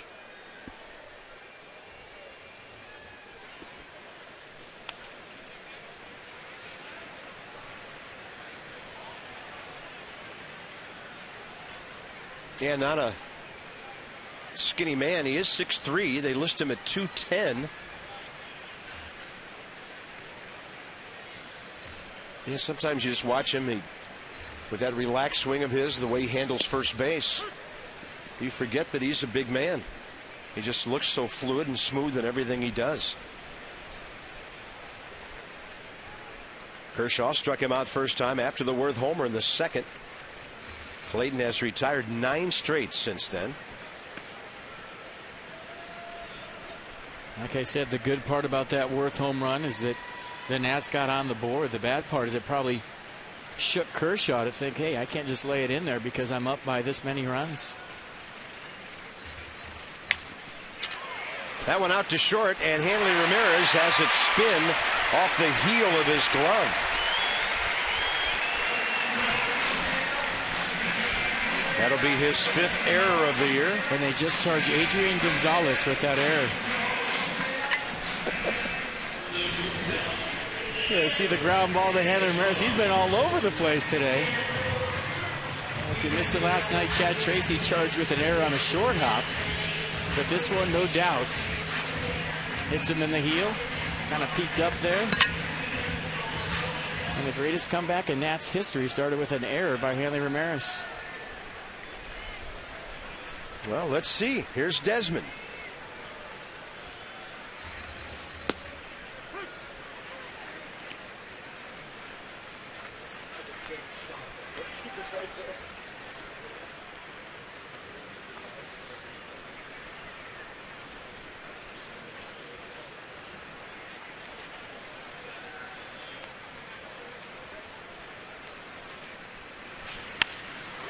Into center. Matt Kemp, not far from where he started. Win an opportunity to throw out the first pitch Friday here at the ballpark. Sign up for Masson's Touch 'em All rewards and use hashtag #MassonFirstPitch. That's through Wednesday, and your chance to win. Go to MassonSports.com to learn more. Carvin, 30 years of doing Major League Baseball. Have you ever seen a first baseman charged with an error on a ball that didn't reach first? Talking about last night's play, that was an unusual call. Never seen it in my life. And I thought it was a wrong call. I thought it was a base hit. The scorer came up here and looked at some replays after the game. Did ask an opinion of myself. I stated my opinion. He did not change the call. And my contention is if you give the guy a hit, nobody has a problem with it. Hitter's happy, fielder, hey, it was a tough play. You give somebody an error, everybody's mad. Well, usually it's the guy that throws it 999 times out of 1,000. Guess that was the one time. I've never seen that before. That ball right through A.J. Ellis, hit the backstop and deflected out to Clayton Kershaw. That's a good thing I wasn't here, by the way. I must have already been in the elevator. Here's a play we're talking about last night. Great stop by Ryan Zimmerman. Probably saved a run with that, as there was a runner on first base. Throws across. And Chad Tracy charged with the error. And that's not even close, in my opinion. And I made the suggestion, don't watch the replay in Exmo, watch it in real speed. Oh, you watch everything in Exmo, it looks easy. Yeah. Did you watch Quick Pitch last night? They had the Exmo of Gio Gonzalez. I saw it on Masson. and his lips. That was fantastic. 2-1. Things you talk about in a 9-1 game.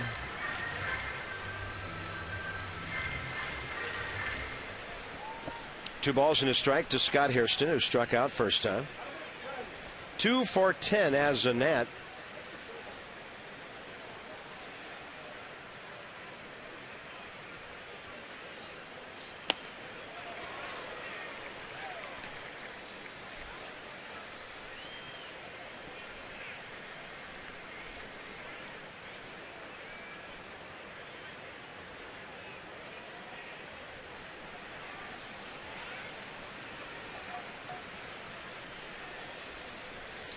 LaRoche scoring position.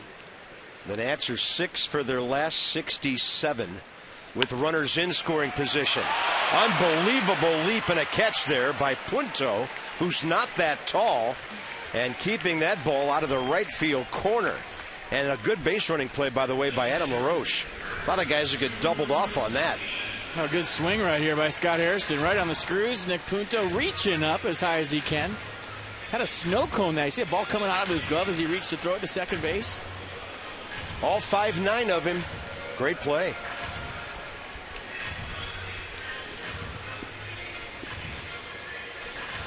Kurt Suzuki is next.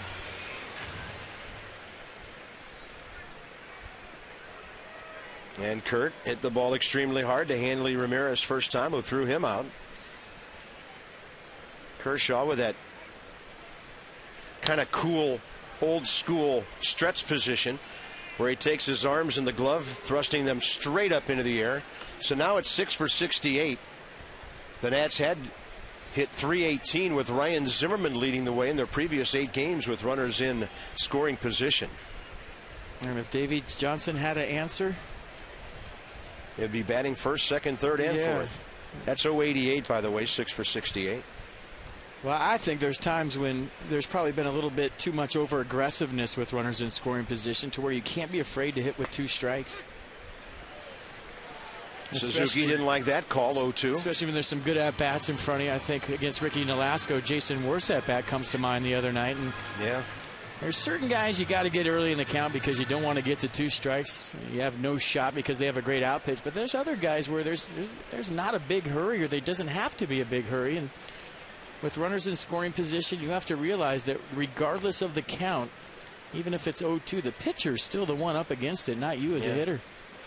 And as baseball fans and observers, I know the players, maybe managers don't like this, but fans play the what-if game. What if the Nats score with that bases loaded, nobody out, 4th inning Friday night? The whole weekend might have gone differently. Well, it's so easy to say up here, too, because I've been in those situations to where I'm going to be patient right here, I'm going to be patient right here, guy in front of me just walked. And then right as the guy starts his motion, that little man in your head says, you know what, he's going to lay a cookie right down the middle for you. So the game moves slower up here. There's not the adrenaline that you have in the batter's box.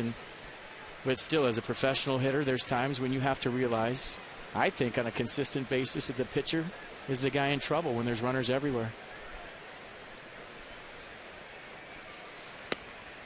And then what's the game plan? You just go to your happy zone. You look for one pitch in one spot and keyhole the heck out of them. Just look for, wherever you're going, fastball in, fastball away. Be specific with your command. Get in the batter's box and look for that pitch. You get it, come unglued. If it's not there, take it. And to me, there's only 2 counts to hit in, 2 strikes and less than 2 strikes. And why would you swing at anything that you don't like with less than 2 strikes? Well, Kurt Suzuki, a chance to get a 2-out RBI here. Ross Ohlendorf on deck. No activity in the bullpen. Looks like Ross will hit again. Pitch for a while. And a breaking ball in the dirt. Strikes out Suzuki. A.J. Ellis keeps it close. Nats are gone in the bottom of the 5th. That's their first runner stranded today in a 9-1 game.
Brought to you by Mercedes-Benz of Arlington and Mercedes-Benz of Alexandria.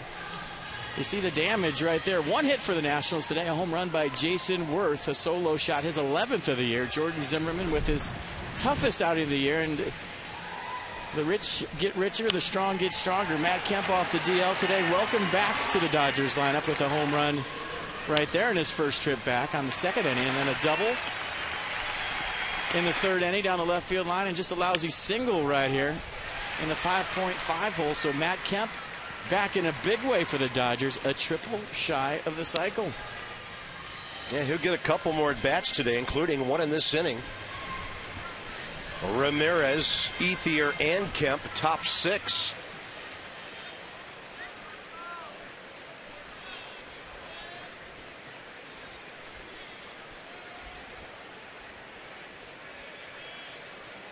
HANLEY Ramirez 2 for 3. 3-run homer, a base hit, 2 runs scored.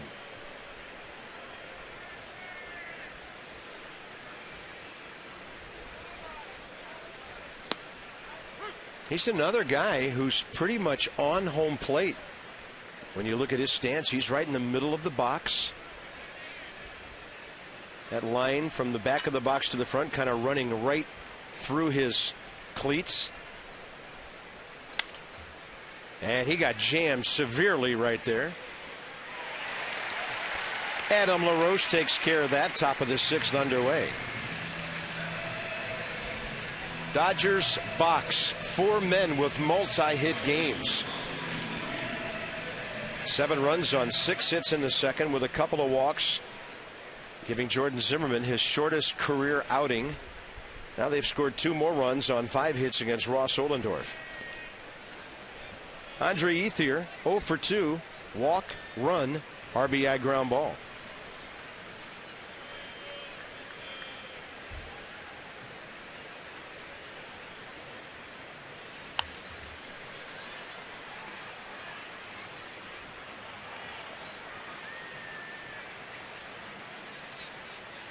He's trying to join the hit parade.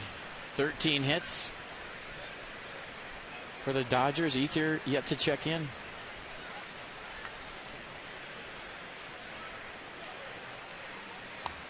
Everybody else but Clayton Kershaw with the base hit.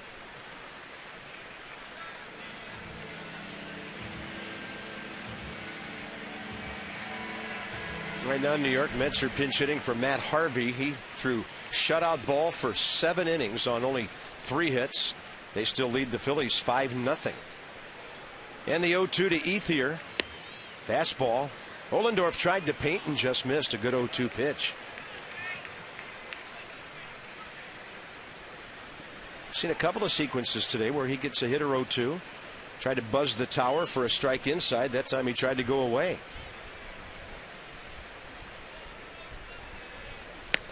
Some serious heat upstairs.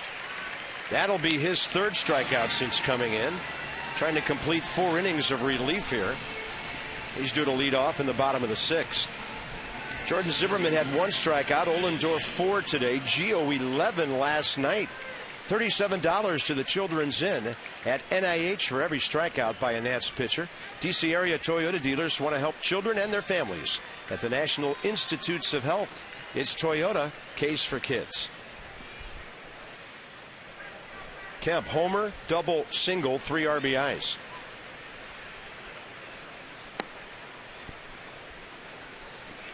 And as mentioned, he's a great athlete. Triple, no big deal for him if he hits a gap somewhere, possibly.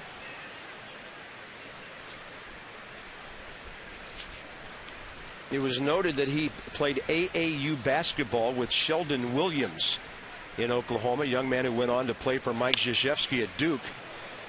And when I asked Matt about that several years ago, he just started laughing and said, I was Sheldon Williams' teammate. I was nowhere near the basketball player that guy was. They've both done okay. Matt's dad, Carl, was an outstanding baseball player at Langston University, which is a small school in Oklahoma.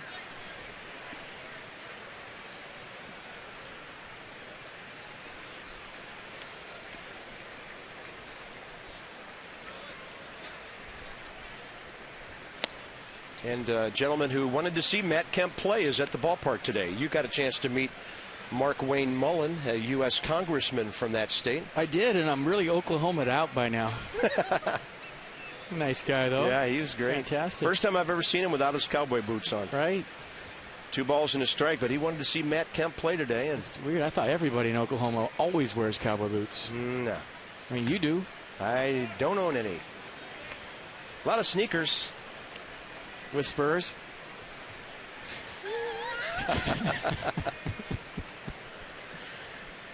Never been on a mechanical bull. Heard a lot of it over the years. 3-1. And Kemp will rip this ball to left.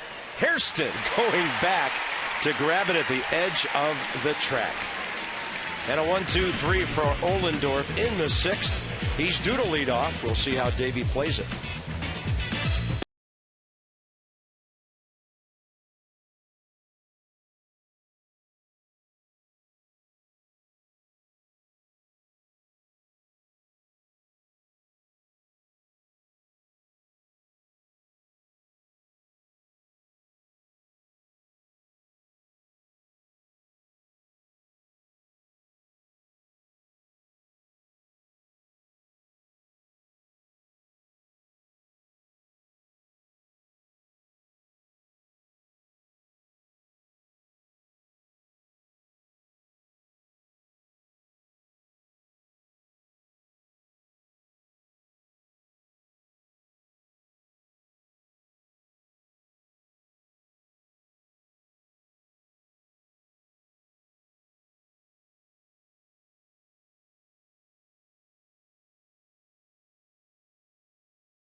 Brought to you by Hyundai. New thinking, new possibilities. A lot of folks like hop in the water taxi on baseball days. You can go from Old Town Alexandria right up the Potomac to the Anacostia to Nationals Park. Pretty cool way to get to the ball game and enjoy a little time on the water. We're going bottom 6, and Ross Ohlendorf will be the leadoff hitter with Harper and Rendon to follow. One hit to tell you about.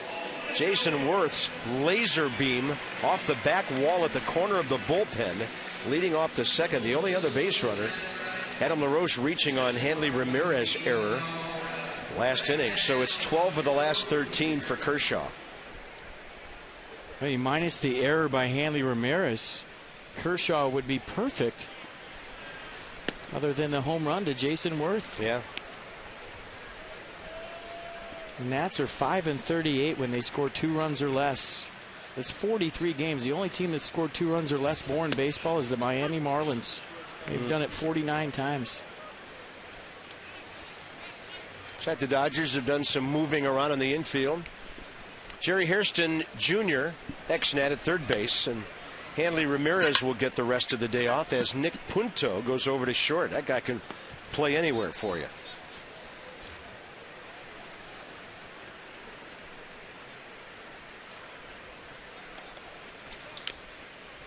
And Ohlendorf hanging tough to foul one off.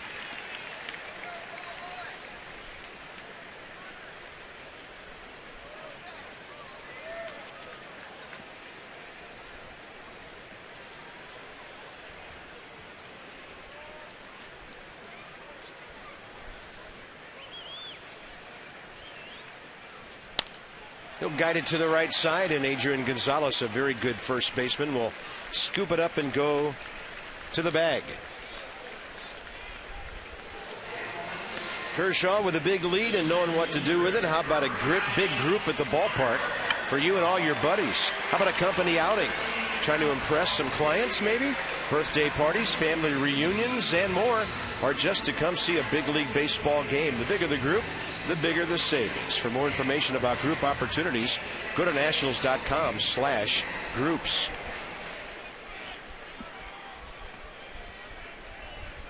Top of the order, Bryce Harper. Strikeout swinging, ground ball to short.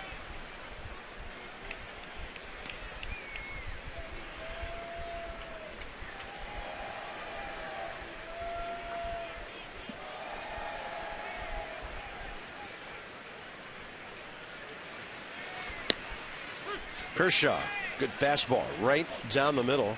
Counts even 1-1. Nissan will track it. Yeah, 92 miles an hour, and we've said since the first night everything has been away to Bryce Harper. A couple of hits to the pull side off Nolasco, and they've been consistently on the outer half to Bryce.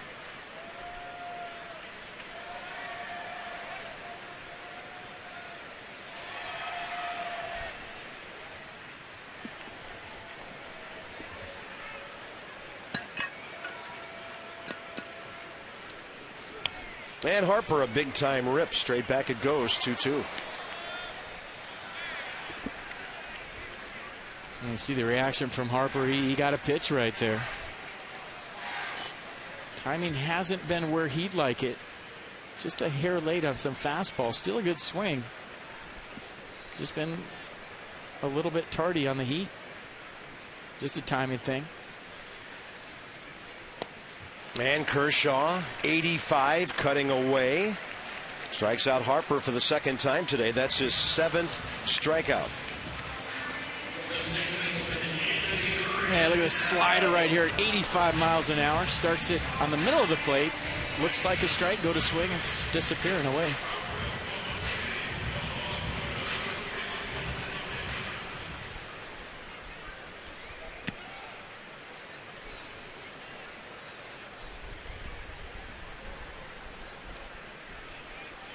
Anthony Rendon is 0 for 2. And suddenly facing the first big struggle of his major league career. 14 for his last 74.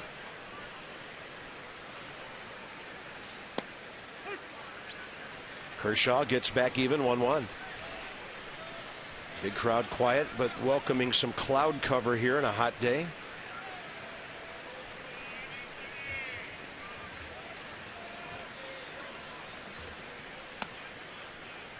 And good idea on the off-speed pitch, 2-1.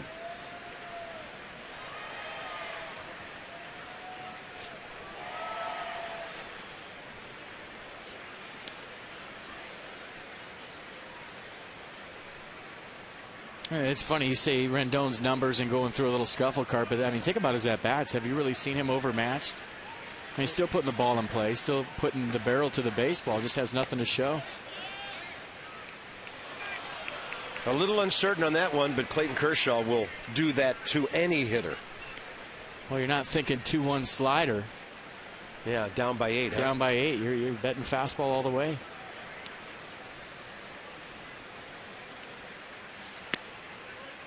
And he'll take the heater low, 3-2. Trying to get this inning extended with Ryan Zimmerman on deck.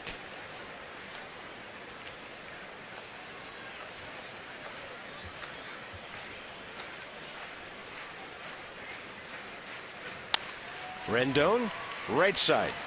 Mark Ellis. Nats unable to generate much of anything other than one swing by Worth. And now it's into the late innings.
staying loose and trying to have a good time at the ballpark, despite their team being down big. 3 innings to go. The first place Potomac Nationals, home at Fitzner Stadium, through Tuesday. Fireworks, kids eat free, $1 Monday tomorrow, and Splash Day. Future Nats in Potomac, PotomacNationals.com, or 703-590-2311.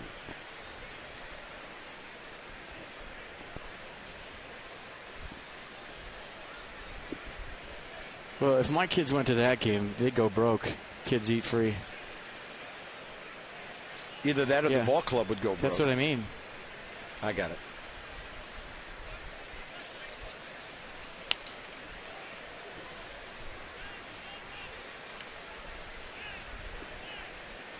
Came into town, stocked up the fridge, filled up 2 grocery carts. That was gone in a day. Teenagers. I was going to say, what'd you leave for them? That's all they do is eat. Eat and sleep, and eat and then sleep again. Catch a ball game in between? Yeah, and then eat. Hang out with Dad? Yep, and then eat.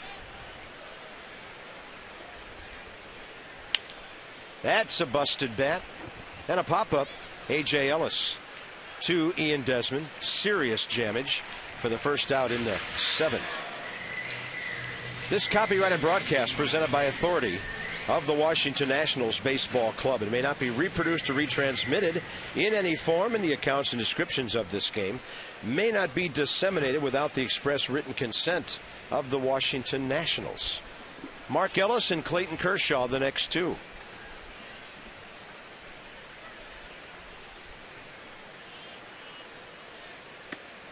FYI, lost in all the mix right here. Ross Ohlendorf doing a nice job of saving his ball club's bullpen. 5th inning of work.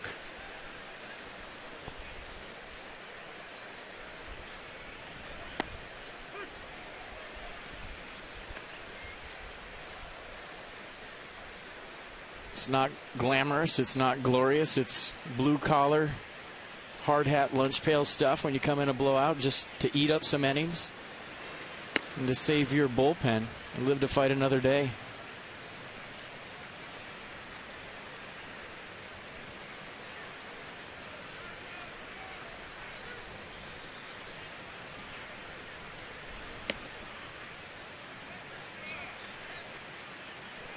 Mark Ellis 2 for 3. The only out he's made today, that line drive into the glove of Ohlendorf back in the 3rd.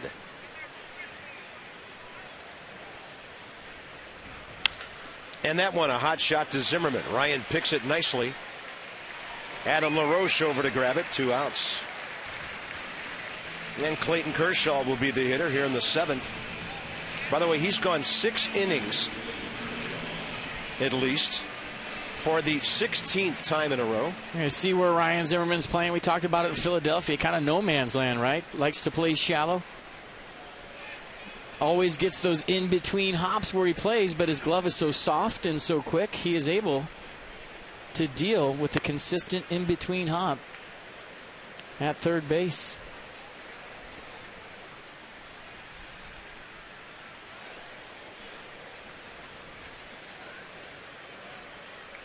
Kershaw goes up and fouls one. 1 ball, 1 strike. He's 0 for 3 with an RBI ground ball today.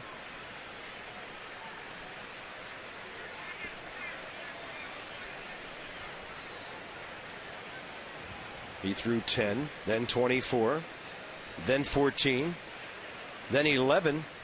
In his pitch count, he goes off speed there to get Clayton Kershaw to swing and miss. But Kershaw's used to being around the ball game in this time. If he goes 1 more innings, that'll be his 16th time with 7. Nice changeup on the Mercedes pitch track. And that's a 1-2-3, top of the 7th.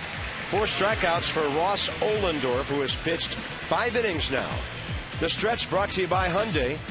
New thinking, new possibilities.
Baseball on MASN, brought to you by University of Maryland, University College, and by Hyundai. New thinking, new possibilities.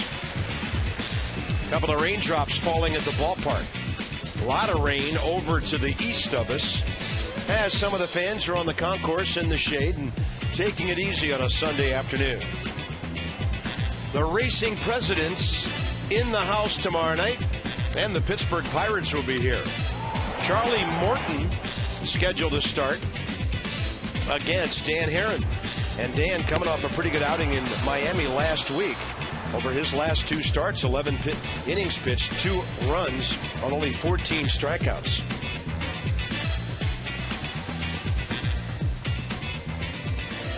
We'll get you going at 6:30 with That's Extra tomorrow night. Johnny and Ray here at the ballpark. And here's our Infinity Do-Up for the bottom of the 7th. This month, Ryan Zimmerman, Jason Worth putting up good numbers. Adam LaRoche trying to get things started in the month of July.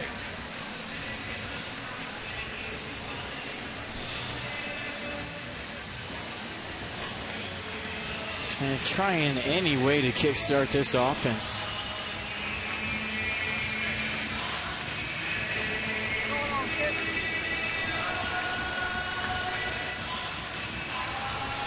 Just 78 pitches today for Kershaw. He's been economical.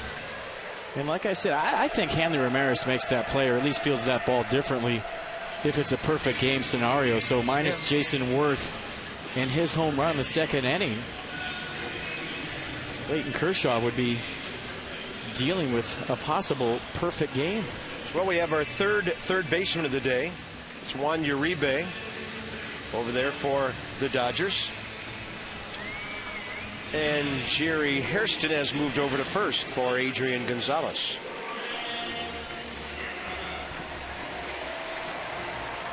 So kind of a afternoon for Don Mattingly, a day of luxury, able to rest some of his guys after about 2/3 of a ball game with a series in Toronto coming up. Ryan Zimmerman, Jason Worth, Adam LaRoche, bottom 7 for the Nats.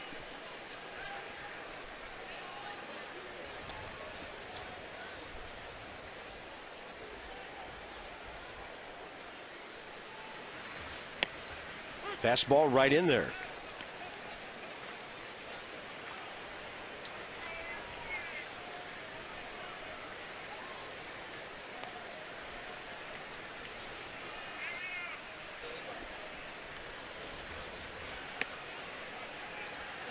And the count's 1-1. Zimmerman 0 for 2 today. Ryan has had a good weekend with the bat, 5 out of 11. A 3-hit day yesterday with 3 singles.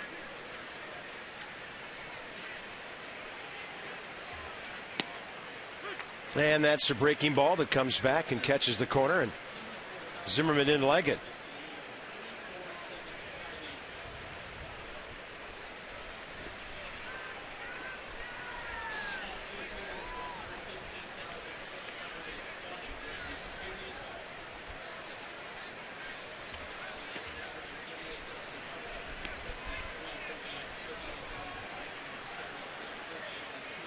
Not raining hard right now, but there's some big old drops. Yeah, radar to the west of us doesn't look real good. And a breaking ball, tough take for Ryan, and a good take. 3-2. Up by 8. If you're Clayton Kershaw, and if you're Ryan Zimmerman, you're betting on a heater all the way right here and letting it rip. They could be in the strike zone. It is, and Zimmerman hits it out to center, but actually coming in for it, cruising to the ball, Matt Kemp.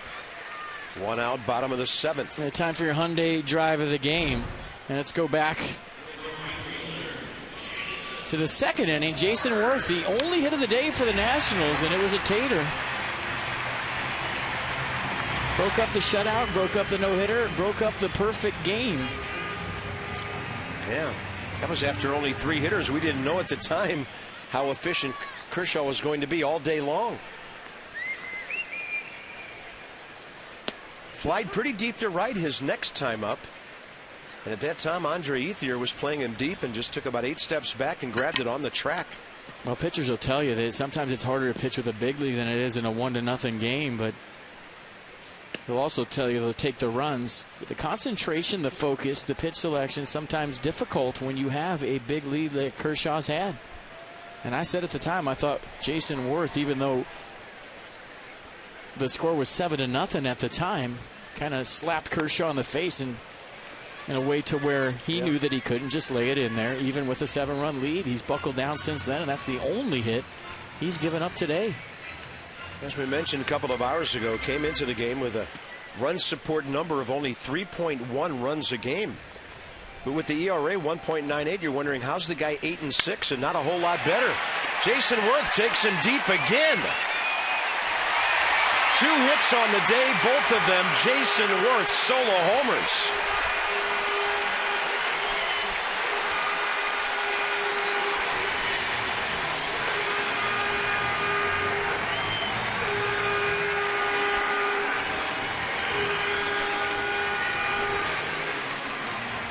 And 2 of them to the deep part of the left field side here.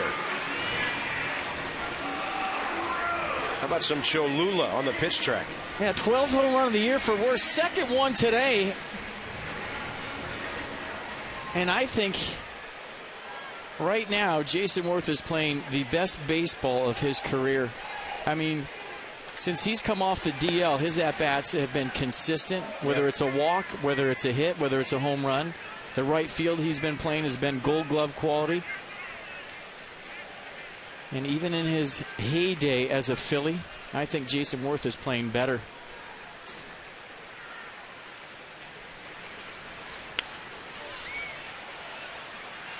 I mean, don't forget last time up too, line drive out to right field.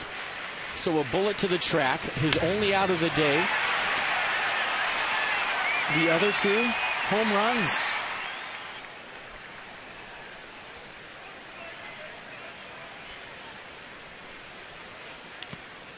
And LaRoche will foul tip that one.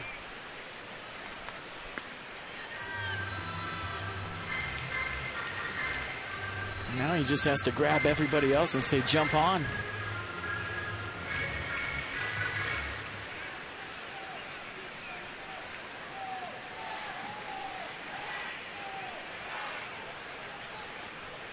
LaRoche 0 for 2, strikeout, ground ball error, and a swing and a miss. Clayton Kershaw with his 8th strikeout.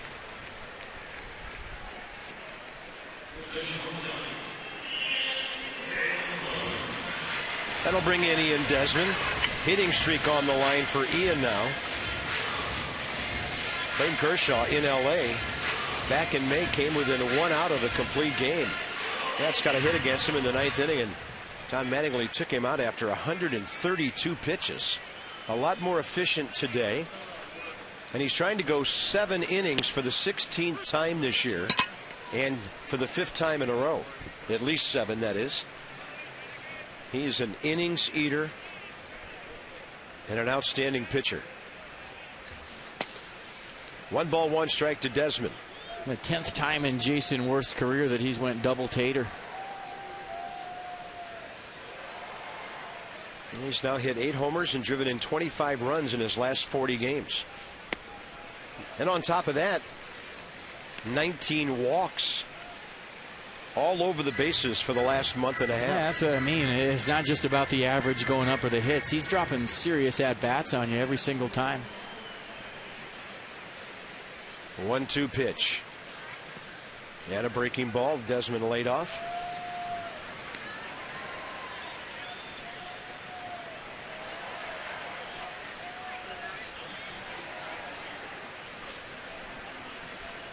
Kershaw nearing 100 pitches. I'm sure Don Mattingly doesn't want to push him too far on a day with such a big lead this stage of the season. Oh, he's gone to that bullpen 2 nights in a row, Carp. I think he'd love to see Kershaw go to the finish line. Swing and a miss. Well, he's through 7 on under 100 pitches, so he's good for at least 8, and he's done that 6 times this year. Jason Worth going deep. 2 impressive pieces of contact today.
They're in the area.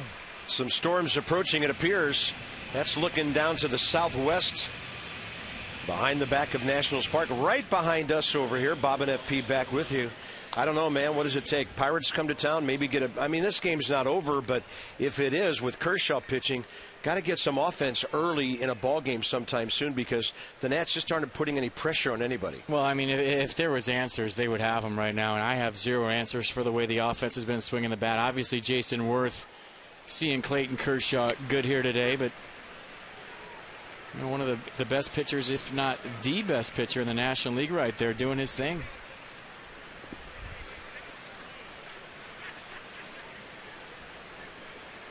Inning number 6 for Ross Ohlendorf here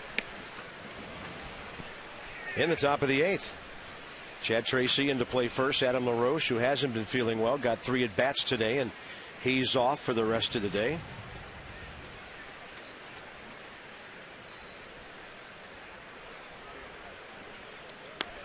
And Denard Span getting a day off. Carl Crawford has been on base 3 times. Second inning RBI single, doubled in the 3rd, walk in the 5th.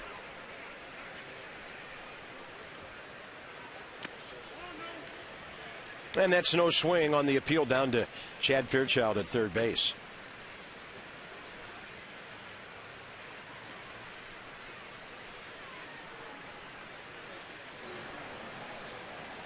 Fernando Abad warming up.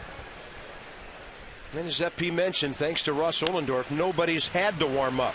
That ball off the pitcher, Zimmerman finds it. Carl Crawford scampering down the line. That's got to be a base hit. Ryan had no chance on a throw. And a 3-hit, 4-time on base day for Carl Crawford.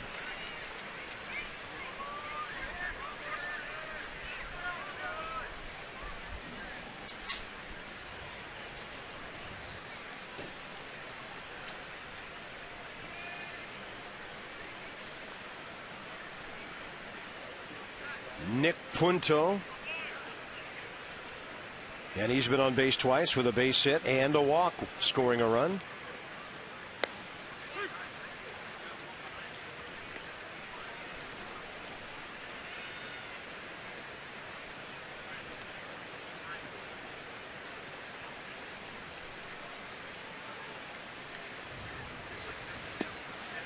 Ohlendorf with 90 in there, 0-2. You think when Ross Ohlendorf was driving to the ballpark today, he thought he was going to throw 80 pitches in today's game? Nope. 79 coming.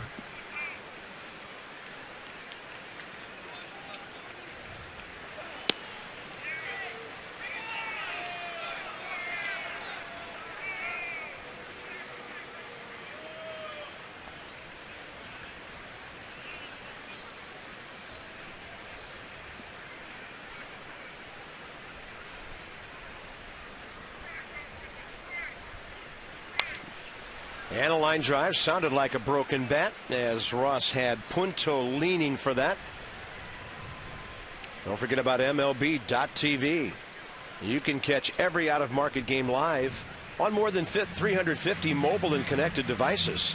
And don't forget about HD quality with MLB.TV Premium.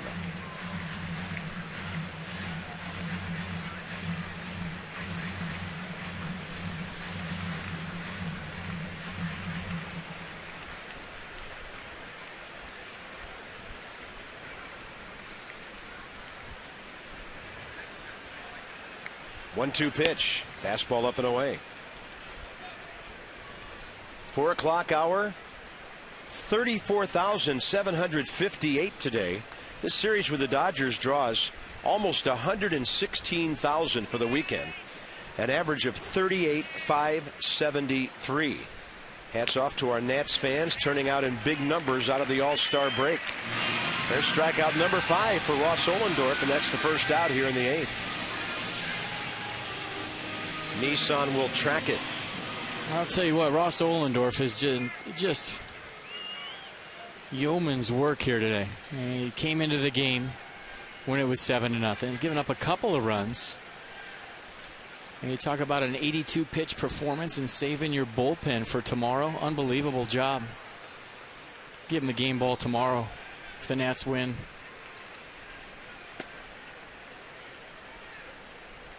This is Juan Uribe batting for the first time. Just came in to play third base. He went 2 for 3 on Friday night and 0 for 5 last night. Off the end of the bat, and Scott Hairston on to grab it for the second out. And that'll bring in his brother Jerry for an at bat here.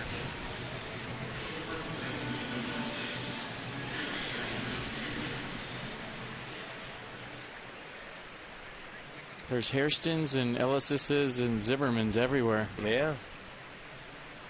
Jerry played for the Nats in 2011. 75 games, hit .268 with 24 RBIs. Went on to Milwaukee, and as we said last night, was great in the playoffs for the Brewers that year.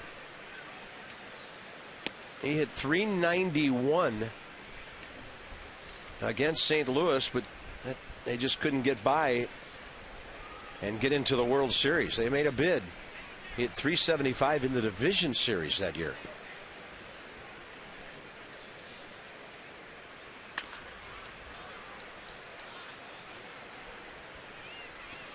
One ball and one strike.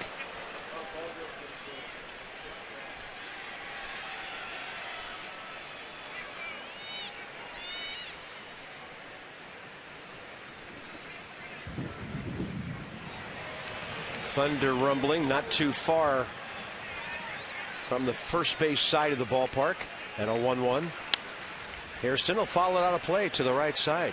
It's a big shower.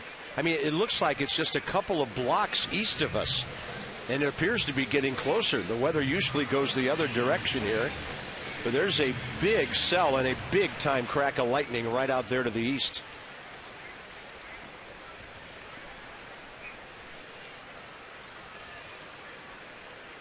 One ball and two strikes.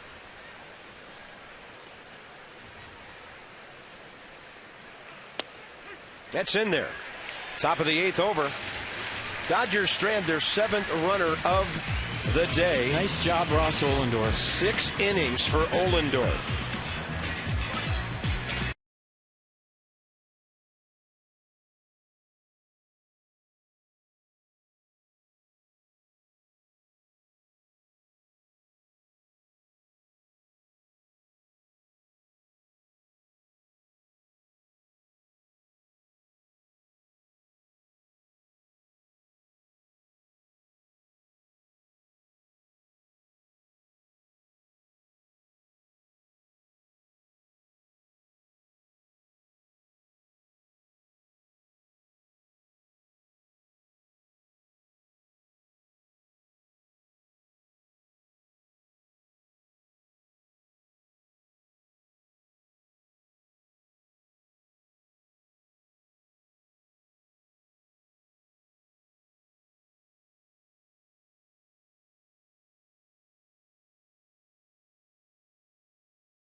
Right now as we go to the bottom of the 8th inning. Well, Clayton Kershaw will have the rest of the day off. Don Mattingly will take him out after 97 pitches. We'll bring you up to date on the bullpen in a moment. Mid-Atlantic Sports Report back tomorrow at 5 o'clock. Right up to Nats Extra at 6:30. Tom Davis, Mel Antonin, Phil Wood. Well, not sure how much they'll recap this series, but they'll look ahead to the Pirates and the Mets. Beyond the Beltways for the biggest headlines around baseball on the Mid-Atlantic Sports Report tomorrow. This call to the bullpen packaged by the UPS store. We love logistics, and Brandon League will come in to face the Nats in the bottom of the 8th.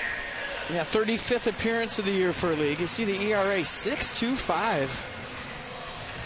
Opponents hitting 318 off league's fastball slider split combination. Fastball average is 94.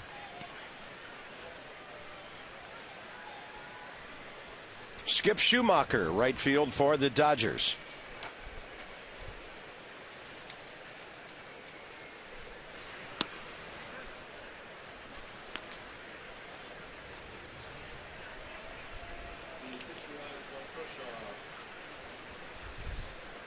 Ross Ollendorf, by the way, 88 pitches, 57 strikes in 6 innings when he gives up 2 runs on 6 hits. Can you give a guy a quality start out of the bullpen? I don't know, but you can give him quality whatever you want, because that was big time stuff from the big windup. Juan Bardozzi poised in the dugout in the hole, and Nick Punto, scrambling to his right, reaches up to rob Scott Hairston. He got robbed last time by Punto at third base. What's going on there? Yeah, 2 bullets off the bat of Hairston today and nothing to show for it. Last time up, like you said, Punto jumped up at third base.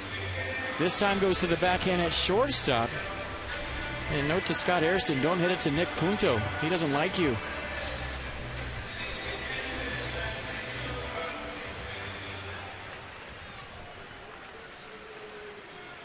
Two pretty good swings.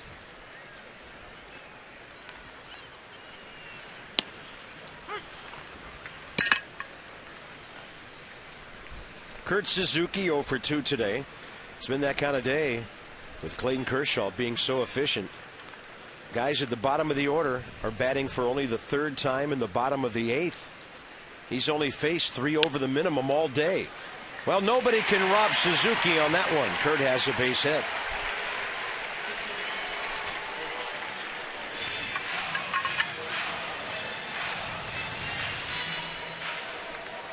Well, we've enjoyed having our friends with us.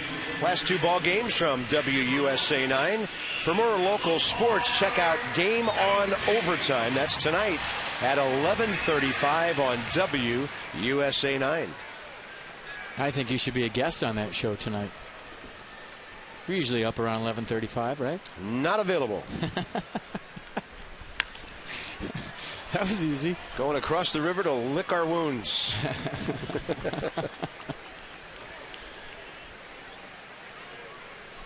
Well, they do a nice job with their Sunday night show, and we'll look forward to watching that tonight.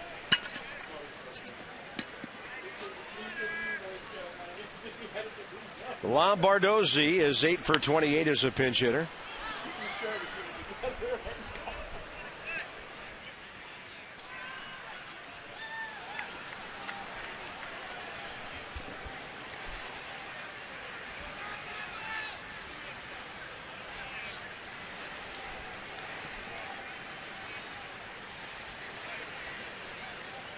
Way inside, ball gets away. Suzuki sees it. And Kurt down to second base with 1 out here in the 8th.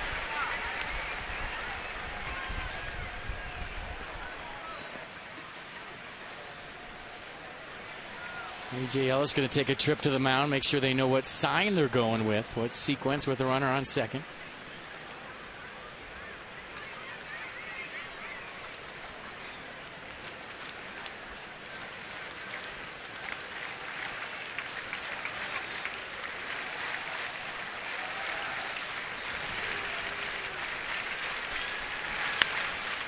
Up the middle, to his left, Punto, scooping up everything in sight.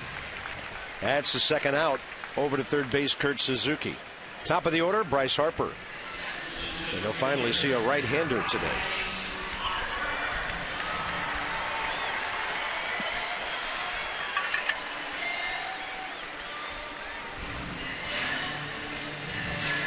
This where as a hitter you really have to bear down.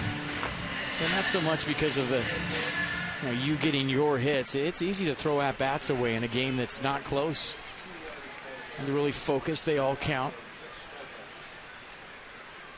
And I'm sure Bryce would love to check in.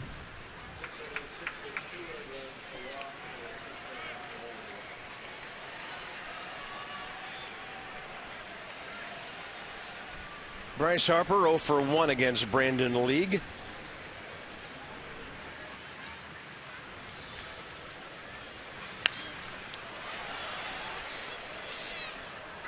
You see, that's a pitch right there. If Bryce is locked in, it's hit hard somewhere, just a hair late. 96 miles an hour in the inner half. Timing just a hair off right now, but still a pretty good swing.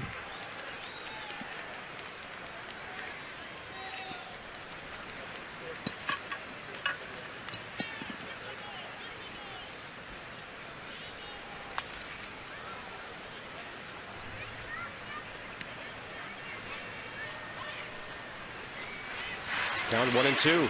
All-Star trying to lock it back in.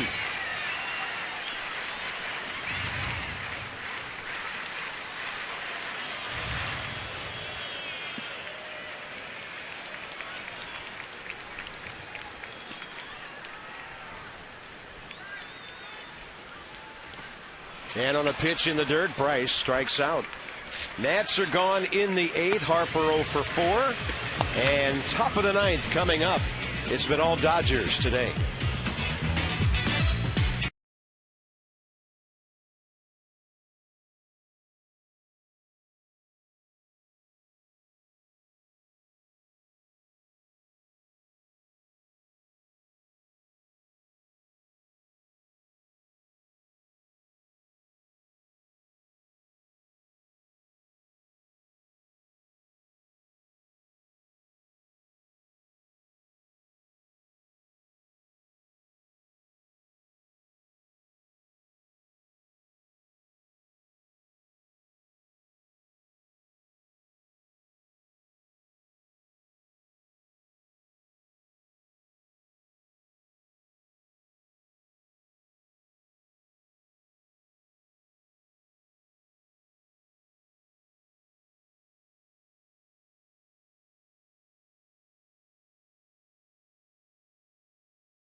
Game of this 3-game series, and the Nats a little deeper into their bullpen here with Fernando Abad.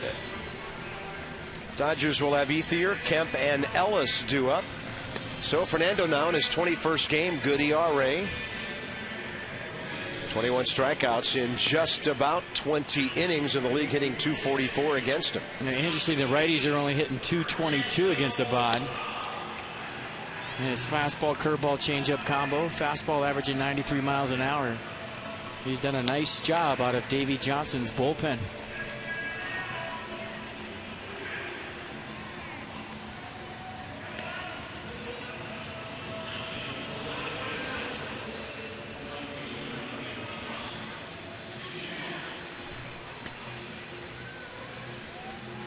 Well, let's just give you that line on Ross Ohlendorf to tell you what a good job he did for the Nats today. 6 innings, 88 pitches, 6 hits, 2 runs, both coming in the 4th. He only walked 1, struck out 6. And giving Davey Johnson's bullpen, guys like Soriano, Clippard, Storn, and Stammen, giving them the day off in a scenario where you were down so big early.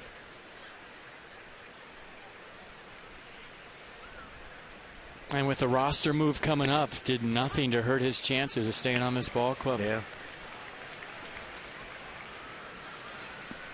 And as I mentioned, and you and I know this because every evening when we go down to the dining room a level below us to have dinner, a myriad of scouts following this ball club and other ball clubs. And you know that there are reports flying around the National League this afternoon about Ross Ohlendorf. You know, one of those if he becomes available guys. We certainly hope he stays here. But nothing goes unnoticed anymore.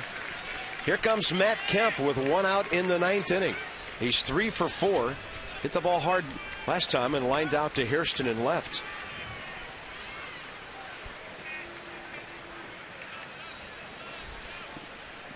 Homer, double, single.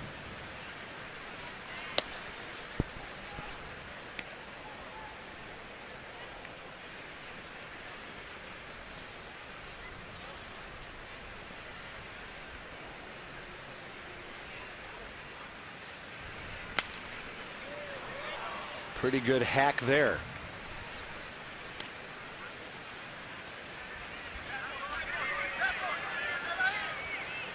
Yeah, funny, took that swing and was flexing his left hand open and closed. I wonder if he felt something. He's had 2 career at-bats against Fernando Abad, 1 for 2.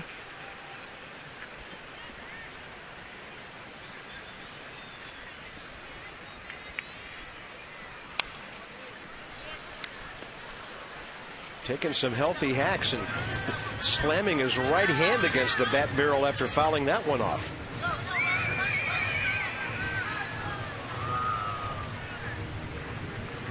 Yeah, got a pitch down and in, tried to drop the head on it, just maybe a hair off the plate too much to get the barrel to it, and you see the frustration. And Abad goes off speed. Changeup fading away, missing outside.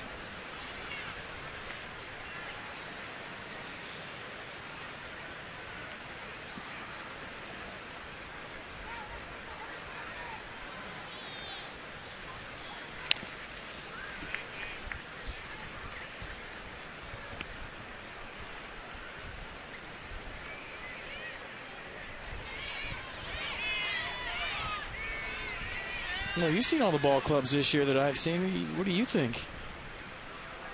You think this is one of the better teams you've seen this year? Oh, gosh, yes, yeah. I mean, St. Louis, good. I mean, I like the Reds. At the moment. These guys, yeah, they're the best of anybody right now. Tampa Bay in a position at Toronto where the Dodgers are heading to win their 5th in a row, and they're right with the Dodgers, the best record over the last month.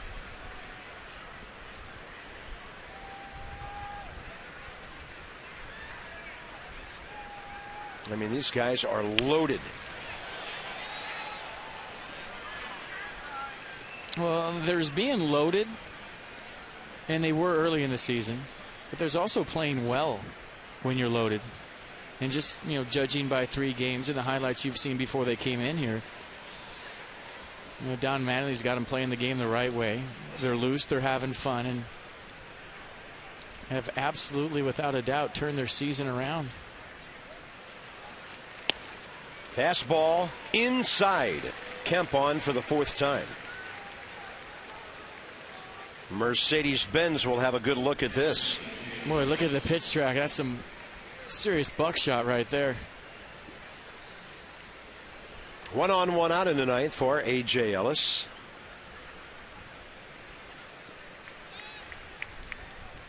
Who is making his 2nd plate appearance against Abad. A walk previously.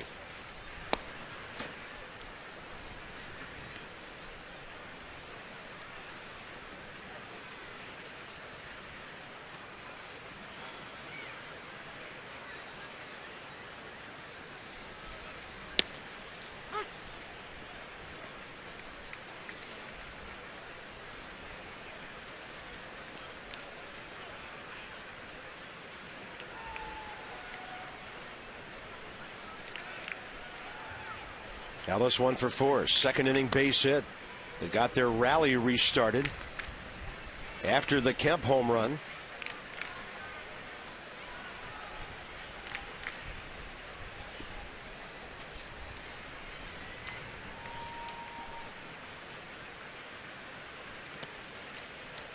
Two one off speed, ball 3.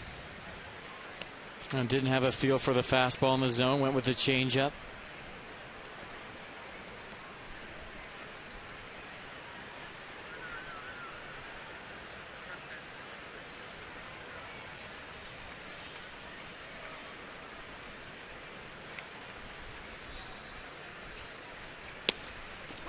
And 94 right in there. 3 balls, 2 strikes.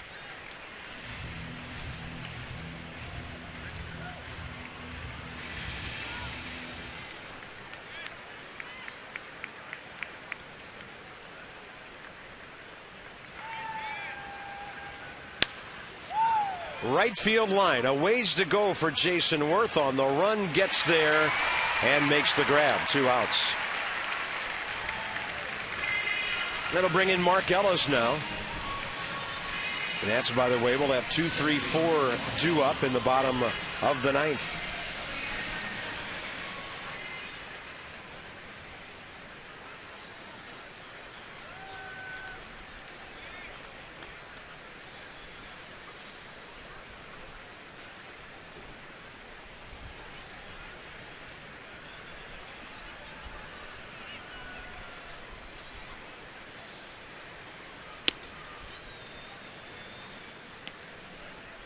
Mark Ellis catching 2 for 4 today.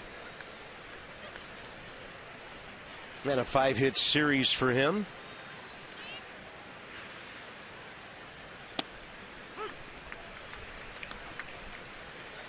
I talked about it the other day, just a second baseman who makes all the routine plays. Had a solid career. Has had a solid career, excuse me, 37 years old. Still getting the job done. Off-speed pitch is low, 2-1. Nothing flashy, just a baseball player in every sense of the word. Looks like his bat is cracked right there almost.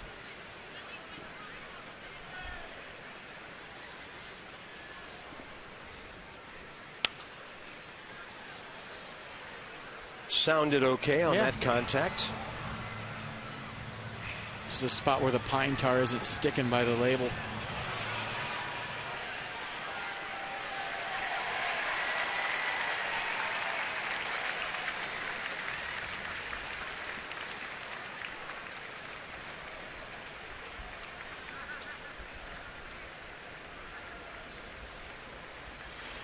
And a 2-2. Right up the middle it goes. A 3-hit day for Mark Ellis. Kemp stopping at second. Now, it's funny watching Fernando Abad and Kurt Suzuki settle on a pitch. I mean, there's been 3 or 4 shakes every single pitch, trying to get to the one that Abad wants. Brandon League will stay in and pitch the bottom of the 9th. And he gets in at bat here. His first of the year.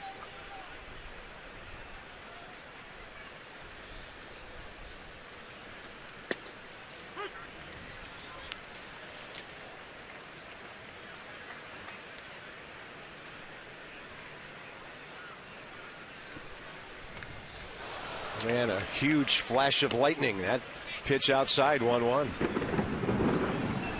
I don't think the umpires can see what we just saw, because that was pretty close. And they can pull you off the field for lightning. Yeah. And that's strike 2.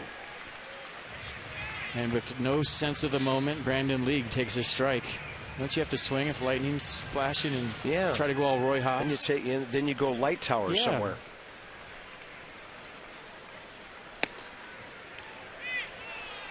2-2.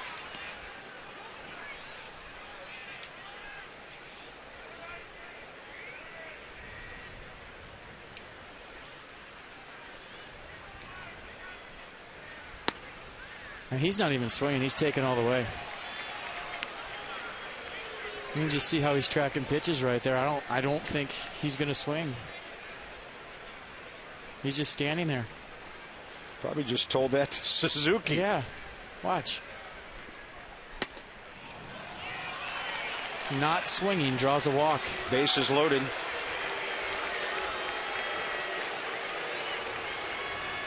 The natives are getting restless. Top of the order for Carl Crawford. Yeah, I don't think they were booing the call.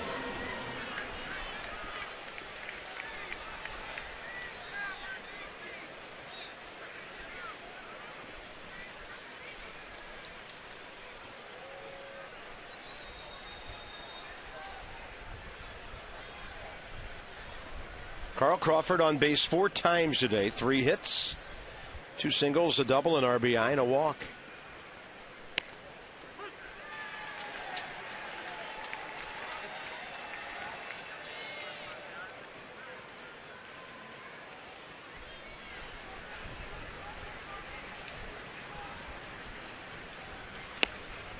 That's a little bit inside, 1-1.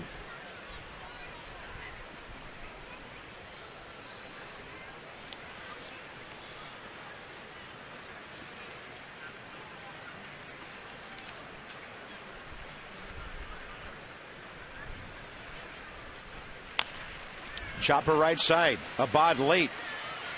Nobody for Tracy to throw it to, so he throws home and gets the force out. How heads up was that by Chad Tracy, picking up his left-hander, didn't get over. When do you ever see a force out at home for the final out of an inning? And Matt Kemp gets up limping. Took him a while to get there. Heads up play by Tracy. Nowhere to go but home.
Coming up, Johnny Holiday and Ray Knight. We invite you to stick around and join us for our Nets Extra post game as we try to make some kind of sense out of this very long day at Nationals Park.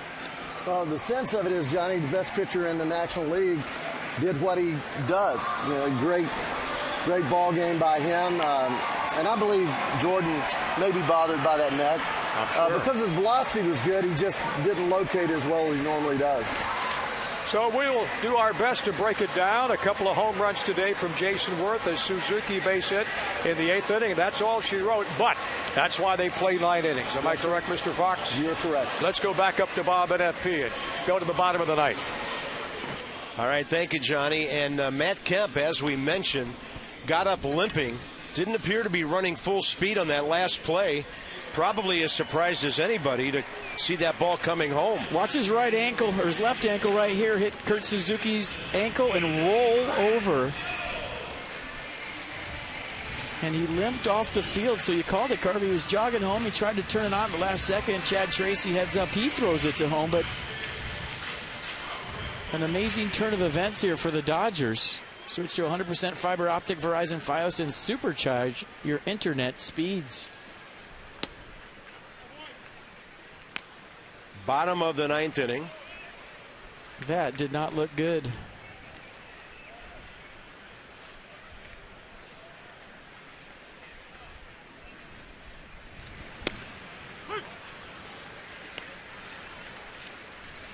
And of course, Matt Kemp out of the ball game. Anthony Rendon is 0 for 3 today. Brandon League. That little fastball that kind of tails right at the end. It's only 86. 1 ball and 2 strikes.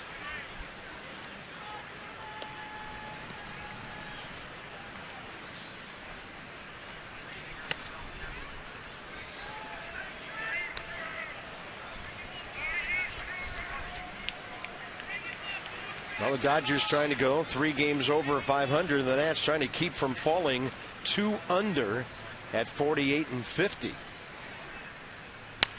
Rendon out of play to the right side. I just can't believe that Matt Kemp wasn't running hard to home. And, you know, in a 9-2 game, you totally understand it. But then to try to turn it on like that at the last second and stick your foot in there and get injured. I mean, that run wasn't that big. I guess it was just instinctive. And you could tell right off the bat when that ball started rolling, Fernando Abad was so late covering. Chad Tracy had nowhere to go, forcing a very unusual play at home to end the inning. 3-2 pitch. Rendon to right field for Yasiel Puig. Making his first appearance in this series after going 0 for 9. Rather, his first appearance today after going 0 for 9 in the series.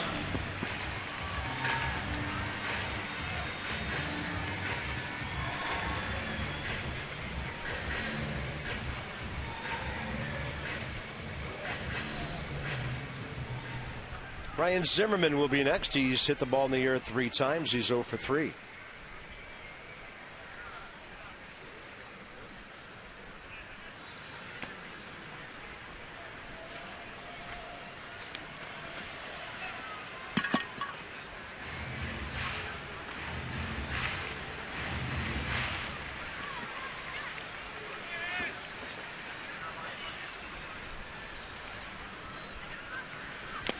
And a swing and a foul tip. 1 ball, 1 strike. Well, the Braves at Chicago into the late innings there. They're behind 3-1. White Sox trying to take 2 out of 3 there. Mets have beaten the Phillies 2 out of 3.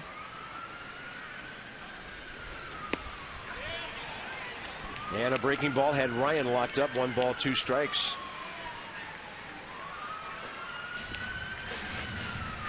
The game in Chicago is in the top of the 8th.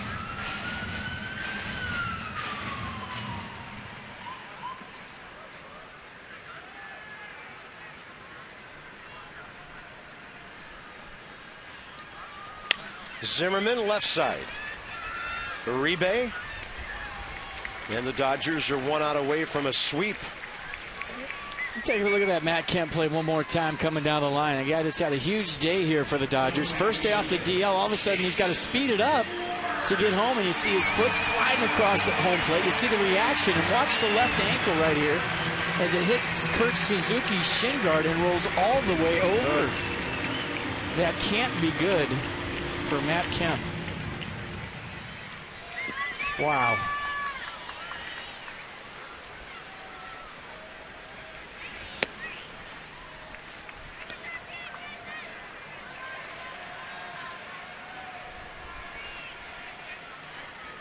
Jayson Werth 2 for 3 with a pair of solo home runs. He's thinking another one too. Trust me. Why not? League with a great fastball, 96 at the knees, with some serious swing back to it.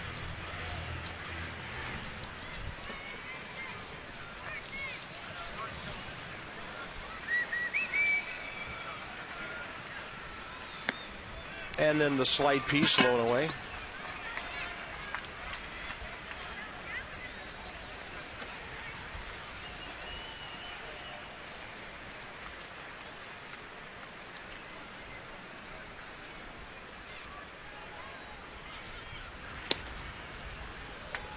Three and 1. Pirates will be coming here off a win. They just beat Cincinnati 3-2.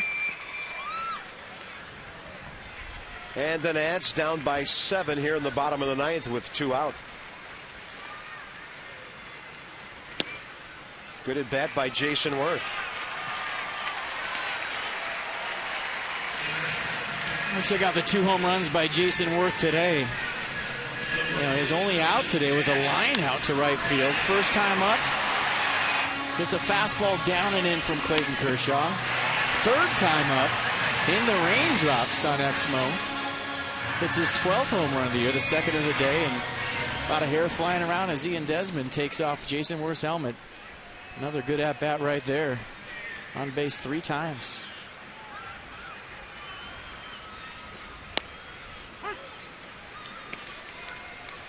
Chad Tracy first at bat today after taking over for Adam LaRoche at first. Chad had a good night with the bat last evening, going 3 for 5.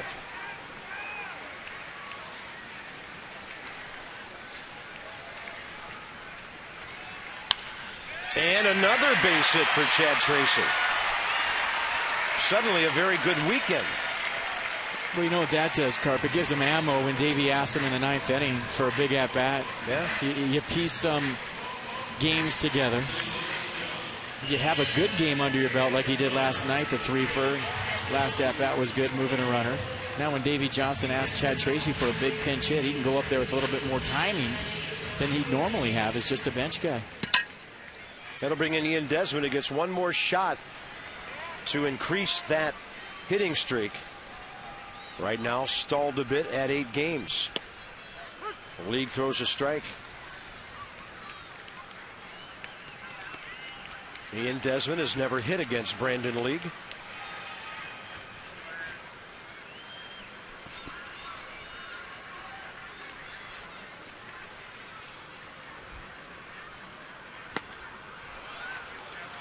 97 in the count, so too.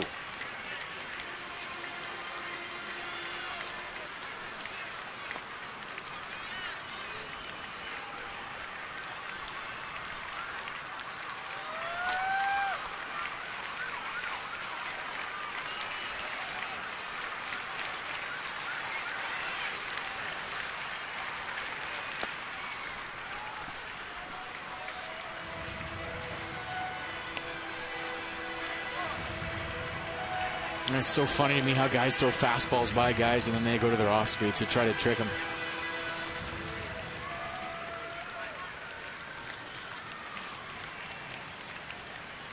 Maybe just try not to throw the same pitch 3 times and give him a different look. But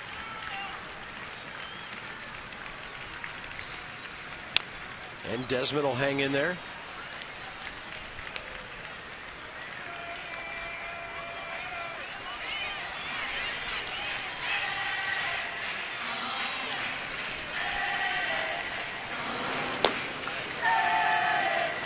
JP Howell, should things get out of hand here with 2 outs?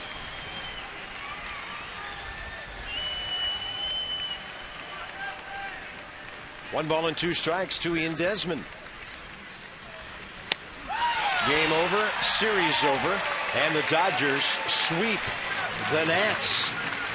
And this long homestand off to the worst possible start. On only 4 hits, a 9-2 verdict today. And for FP and Julie, Bob Carpenter. Time to get things going when the Pirates come to town tomorrow for the first of 4.